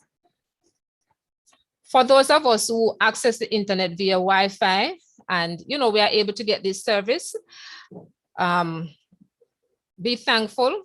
Many are not as privileged, so let us not be wasteful. There should be really no excuse if you have access to the internet to be away from class, all right? For those of us who are relying on data, and you see that it affects not only student, Mr. Scott was on his data just now, and we saw the challenge that he had. Yes, it's expensive, but guess what? By virtue of the students being on the virtual platform, they're home, right? And so we can direct some funding. Fare, which recently there was a fare hike. So you would be digging deeper in your pockets, as we are always asked to come up with the fare for them to travel. No, they don't have to do that. Lunch money, right? So they can stay home and be in the fridge every second, which probably has its own expenses. But we can direct that money, fare, lunch money, and other things that we can pull from, because parents, it's a sacrifice, okay? Very few of us really have it stashed away, reserve to pull on. So we are basically taking it from something to ensure that our children are properly cared for, they are properly provided for as much as is in our ability. I don't know if we are still having assistance that were given before in terms of some service provider or through the ministry offering data plans. But before I had Wi-Fi, what I normally do is to purchase a plan like a 2 gig plan, and I would teach from that, all right? So if parents can make that sacrifice, like to purchase a plan for the students, then a 4 gig could typically serve them for the month, all right, in my experience. So let's think solution and let's ensure that our students are in attendance. We don't want them to miss anything. When you miss something, you spend time having to, where you should be attending to X, you have to be going back over or trying to get Y. So we don't want to be going back. We want to be in real time. We want to be there when anything is happening to get that understanding, to get that knowledge and to move on, right? We want to be present. We want to be able to keep up with the lesson. All right, so we are going to make the sacrifice, parents, and we are going to insist that they show up because many of you are making the sacrifice. And because you're putting out that effort, we have to make sure that the students are utilizing it. Make sure that they show up. Make sure they get up, get ready, and show up. All right, the next thing I'm going to be looking at is punctuality. And just a quote here. Punctuality is not just about being on time. It's basically about respecting your own commitment. So the students, they have a commitment. Their commitment is their education, is to be, is school at the moment. That's their main commitment. They have very little other responsibility. So we are going to be teaching them to be punctual, so that they learn to respect their own commitment that they have made, all right? Punctuality also helps to ensure that they do not miss out on the lesson. And punctuality here too also speaks to punctuality for class, especially for this point. So getting to your classes on time, ensuring that you're there at the beginning to the end of the lesson, getting as much as you can from it. Again, we are on the virtual platform and you do not know when there might be electricity issues, there might be other issues. So while you're able to be on time, get all that you can. Punctuality also helps students to manage their academic and personal lives. As I pointed out earlier, it's really something that helps to build your character. And if you take that with you through your education, through your career path, it will definitely pay off great success there. Punctuality makes it easier to get work done on time. As I said before, when you spend time finding out what happened, going over something that went on already, you find that the time that you should be using to deal with what is in the moment, what is present, you are going back. So to be punctual, to be there when the thing is actually happened, helps you to keep up to date, helps you to keep on track, helps you to complete your assignments on time, turn them in on time, all right? It also ensures success in their career path in the future. And last but not least, it helps to cultivate respect for others and their time, because when you are to show up for class, for an interview, for a meeting at a particular time, whoever is waiting on you have set aside their time to facilitate you. And when you show up willy-nilly, when you disregard that person's time, it's really rather disrespectful. So we are teaching them to build that character, right? To respect time and to show up for their commitments. So remember, parents, that you are in charge. We are all working together, but from our standpoint, we have little control over this aspect of it. We can encourage, we can give tips, and we can try to help them to understand. But in terms of them carrying out the action, you are the ones who are physically there, who have that power over them. So we are asking that you shoulder that responsibility to hold them to their commitment to school, right? And of course, they need this guidance and structure, and you are going to be their cornerstone in that regard, so that so I'm going to ask that you wake them up, right? It's not face to face, but they got to get up. So get up, maybe step outside, because they're going to be around the computer for much of the day. Start the day by getting some fresh air, acknowledge God, get dressed, have breakfast. Please let them have something in the morning so they have some stamina to endure through the day. Get excited about learning, be positive, right? One of the things that we have to change is our mindset, okay? When we are positive things tend to happen. So we are going to get excited about the day, get excited about learning. And of course, they are going to get online. Registration begins 7:50 and goes on until 8:20, where they would be in their devotional exercise, okay?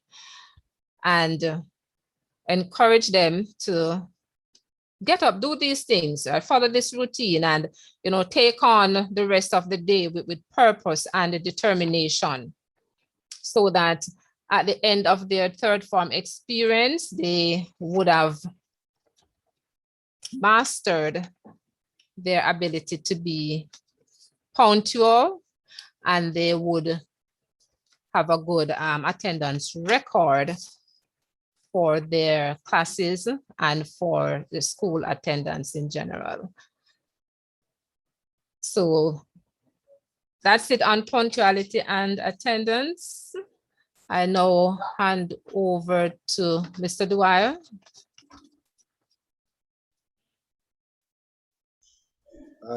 Thank you very much, Ms. Finley.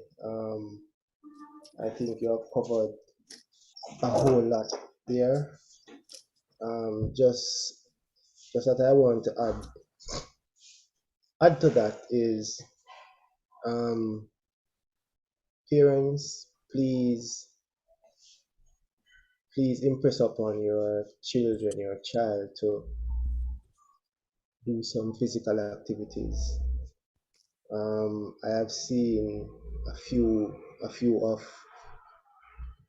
of them in Morant Bay, and you can see the toll of this pandemic taking. You can see the toll of a pandemic on them. Trust me. I've seen some them just grew out of out of a sight. So I'm asking you, please let them do some physical activities. You can't just have them in the house and eat and drink and them not do anything.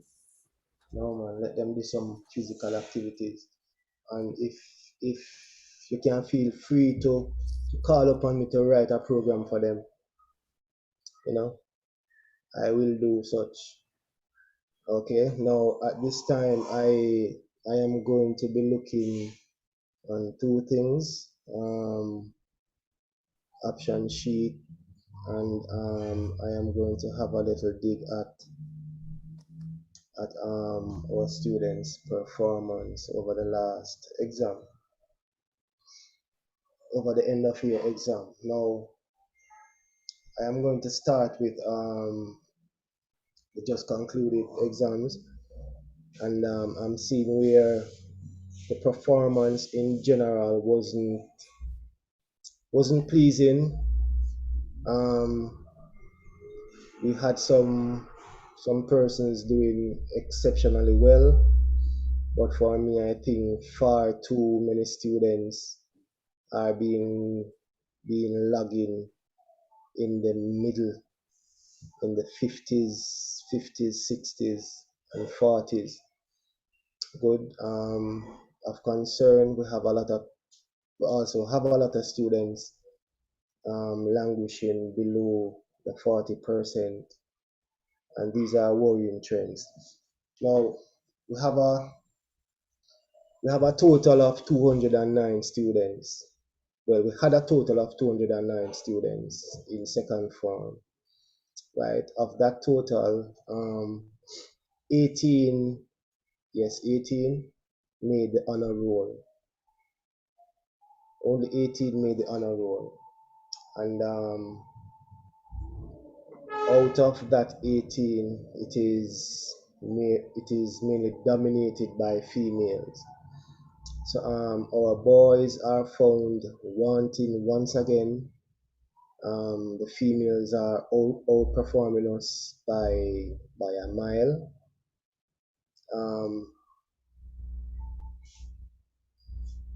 The top performing student, is Odari McDonald. He is doing exceptionally well. Top performing female, Candice Buckley. She's also doing very well. I don't think I should read out the averages, but I think I'm going to. Okay, so Odari is our top male in the year. His average is 90.3, and Candice Buckley, her average is 85.1. Now, in the top 10 performances, we only have 4 males. Good. And I think these 4 males should be signaled out for their stellar performance in a group where females are dominating, but we still find some boys who did exceptionally well. And Odari, he was the top boy. Dante James, he was the third highest performing student in the year group with an average of 84.5. Laje Davis, he was the fourth highest performing student in the group with an average of 82.7. Number 5, DJ Hines, 82.6. 6, Shanice Stewart, 81.9. And another boy at 7, Ajani Ford, 81.3. 8th, Shakira Francis, 80.9. Titania Davis, 80.8. And at 10, we have 3 persons averaging 80.5. That is Brittany Davis, Nika Sons, and Alicia Barkley. Now, I must note that there are some unresolved issues, grades and stuff like that. There are a few students parents who reached out to me to have some queries done.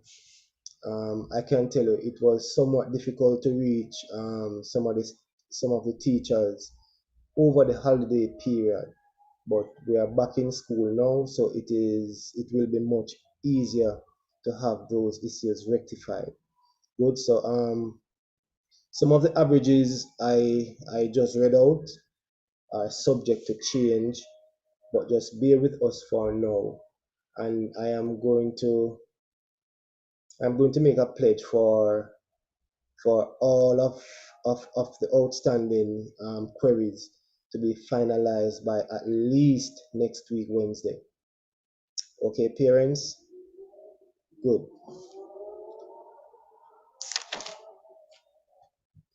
Okay, so we have 18 students making the honor roll. Good. We have 87 students averaging between 55 to 74. 87 students averaging between 55 and 74. Between 40 to 54, we have 48 students, and below 40, we have 50 odd students. Now, I want to look at the 55 to 74 bracket. And I think with some amount of work, these majority, if not all of these students can reach up to the honor roll. Yes, it is going to take hard work with some amount of sacrifice. And parents, I'm asking of you, I'm begging, please, please, please help your students where possible. Okay? Ensure that they do all assignments, all classwork, and have them submitted. Okay? I am very excited about the session that Mr. Scott spoke about. Once you are in tune with how the system operates, you can always go in and check. Good. So no child is supposed to come to you and say, "Mommy, no do that," when they didn't do it. You can always go in and check up on everything that is supposed to be done. So 55 to 74, that cohort of students with with hard work and a little bit more dedication, they can make it up into that honor roll bracket. 40 to 54, we have 48 students languishing in that area. Now, as you know, the school's average is 55 and over. Now, we want to move these students from this group over the 55 bracket. Good. That is our first charge. Good. And your as parents, you should know where your child's life. Okay. So we want to move them from that bracket above the 55 bracket. Good. And we take it from there. Now the students who are averaging below 40. Now this is where some amount of intervention will have to take place. I think myself, along with the form teachers and the guidance department, will have to work assiduously with this group to get them up to speed. There are persons in this group who are having it extremely difficult, seems to be not coping, but over time we will find the right blend and have them kicking once the effort is coming from the students and also the parents. Any questions? Any questions on this before I move on?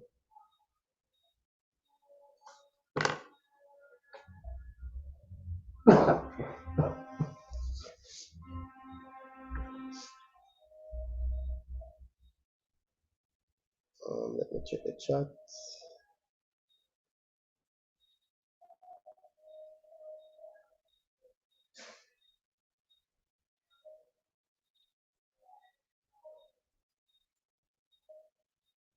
Okay, so someone is complaining about the time. Yes, we know it is getting late.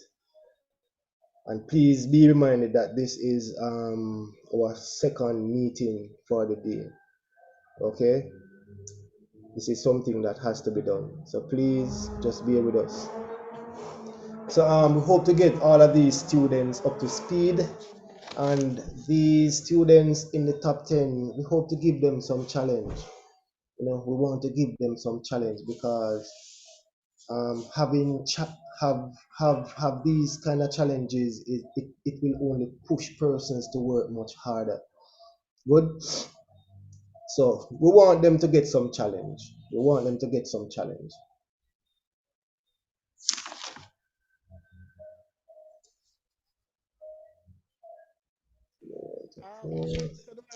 Okay, so I am going to look at the option sheet.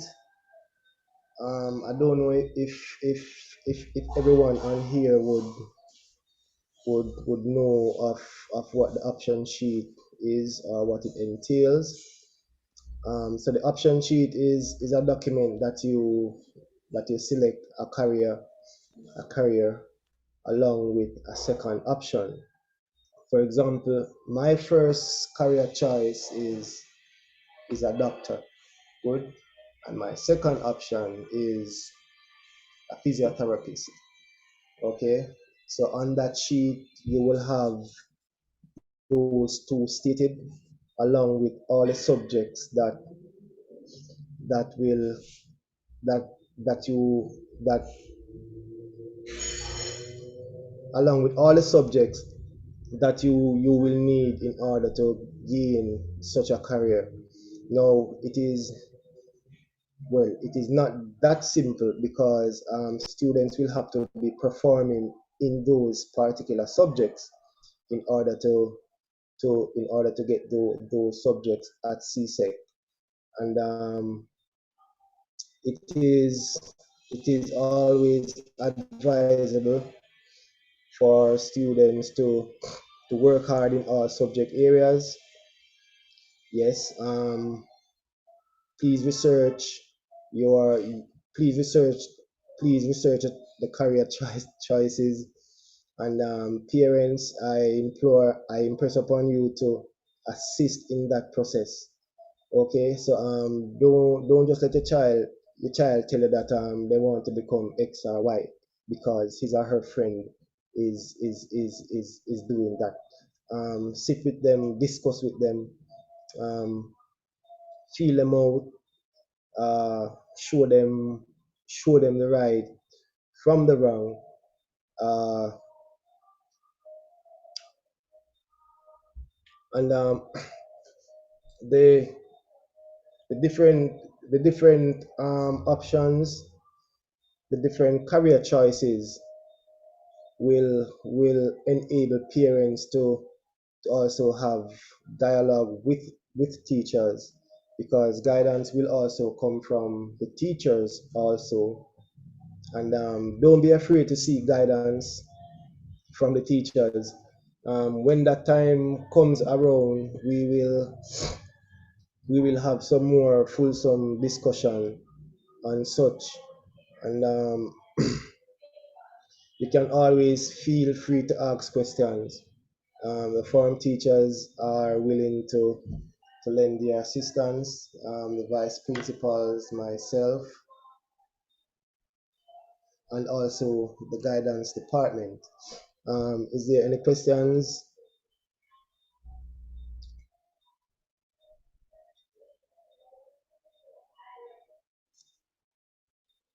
Any questions? You can open your mic and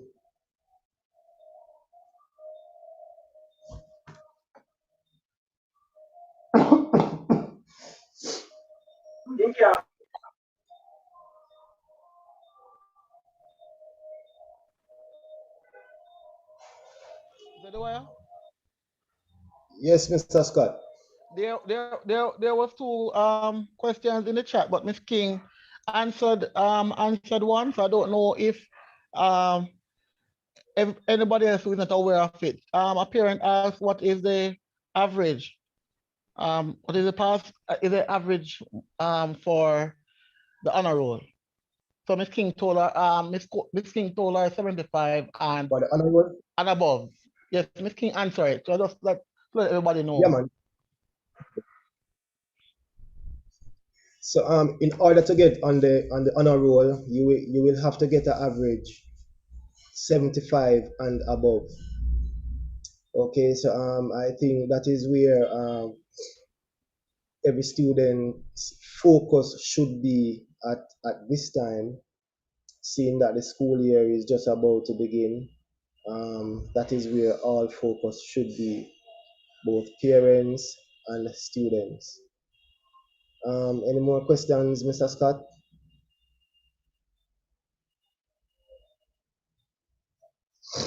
Not so far, Mr. Doyle. Okay, so since there aren't any more questions, I will ask Ms. King to give her closing remarks.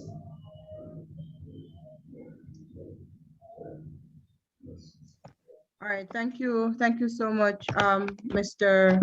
Dwyer. There are persons who are asking some questions in the chat because we would have exhausted our time and we're here at 6:21. The questions that you're asking now, we can collate them, put a frequently asked question and answer document together, and we can share it in the WhatsApp group with the parents to answer these questions as it pertains to how we collate or check the average. All of the questions that you're asking, we will provide that answer. And I'm sure that when we would have had that session with Mr. Scott, you'll be able to go on the system, manipulate the system, look at the student's grade, and can calculate the average and there. So we will answer all of those questions in short order. I just want to close by saying thank you so much, Mr. Dwyer, for putting together a successful student orientation and parent consultation this today. Thank you to the forum teachers. Thank you to the guidance counselors, Ms. Johnson and Mr. Logan, for playing your part. Thank you, parents, for coming out and spending this 3.5 hours with us to hear of what is happening with your students as we chart the way forward for 2021-2022. I'm seeing in the chat that somebody apparently saying I didn't see my child's name in the list for school fee online. All right, all of those, the list that you speak to, again, we can share whatever information that you're posting here now in the parent group. We are noting your name is Vivian Powell, and we will reach out to you after. Thank you so much, parents, for being with us. We look forward to your participation, partnership, as we forge together to have a third-year group, that year of greatness for our students. Thank you so much for coming, and have a wonderful, wonderful afternoon. Mr. Dwyer, please, for persons who are not if you're not a part of the parent group, just send us your WhatsApp message privately. Send me a message privately and send me your number so we can add you to the parent group. Or Mr. Logan, if you could just share the link to the parent group now in the chat so that these parents may join the WhatsApp group. If you have it at hand to share, just share it in the chat now so that parents who are not a part of the parent group can join the parent group. And Mr. Scott, please take note of the questions that are there as it pertains to parents accessing the My School Jamaica so that they can access the child's report, look at the averages and so on. So we can include that as a part of our education session for the parents. So if you have any other questions now, parents, I'm encouraging you now to just post them in the chat. We will review. Mr. Logan has shared the link. So I'm asking, let me see the name of the parent. Right, Miss Grant, you may use that link now and join the third-year WhatsApp group. Use that link now and join the third-year WhatsApp group, and you can send it to any parent that you think should be a part of this group and they're not a part of the group. Feel free to share the link to those parents so that they can be in the know as it pertains to what we're doing in the third form. Thank you so much again, parents, for coming out. Thank you so much. And we look forward again to your partnership. I can't stop stressing your partnership and your support as we work together to see to the best version of our students. Have a wonderful evening.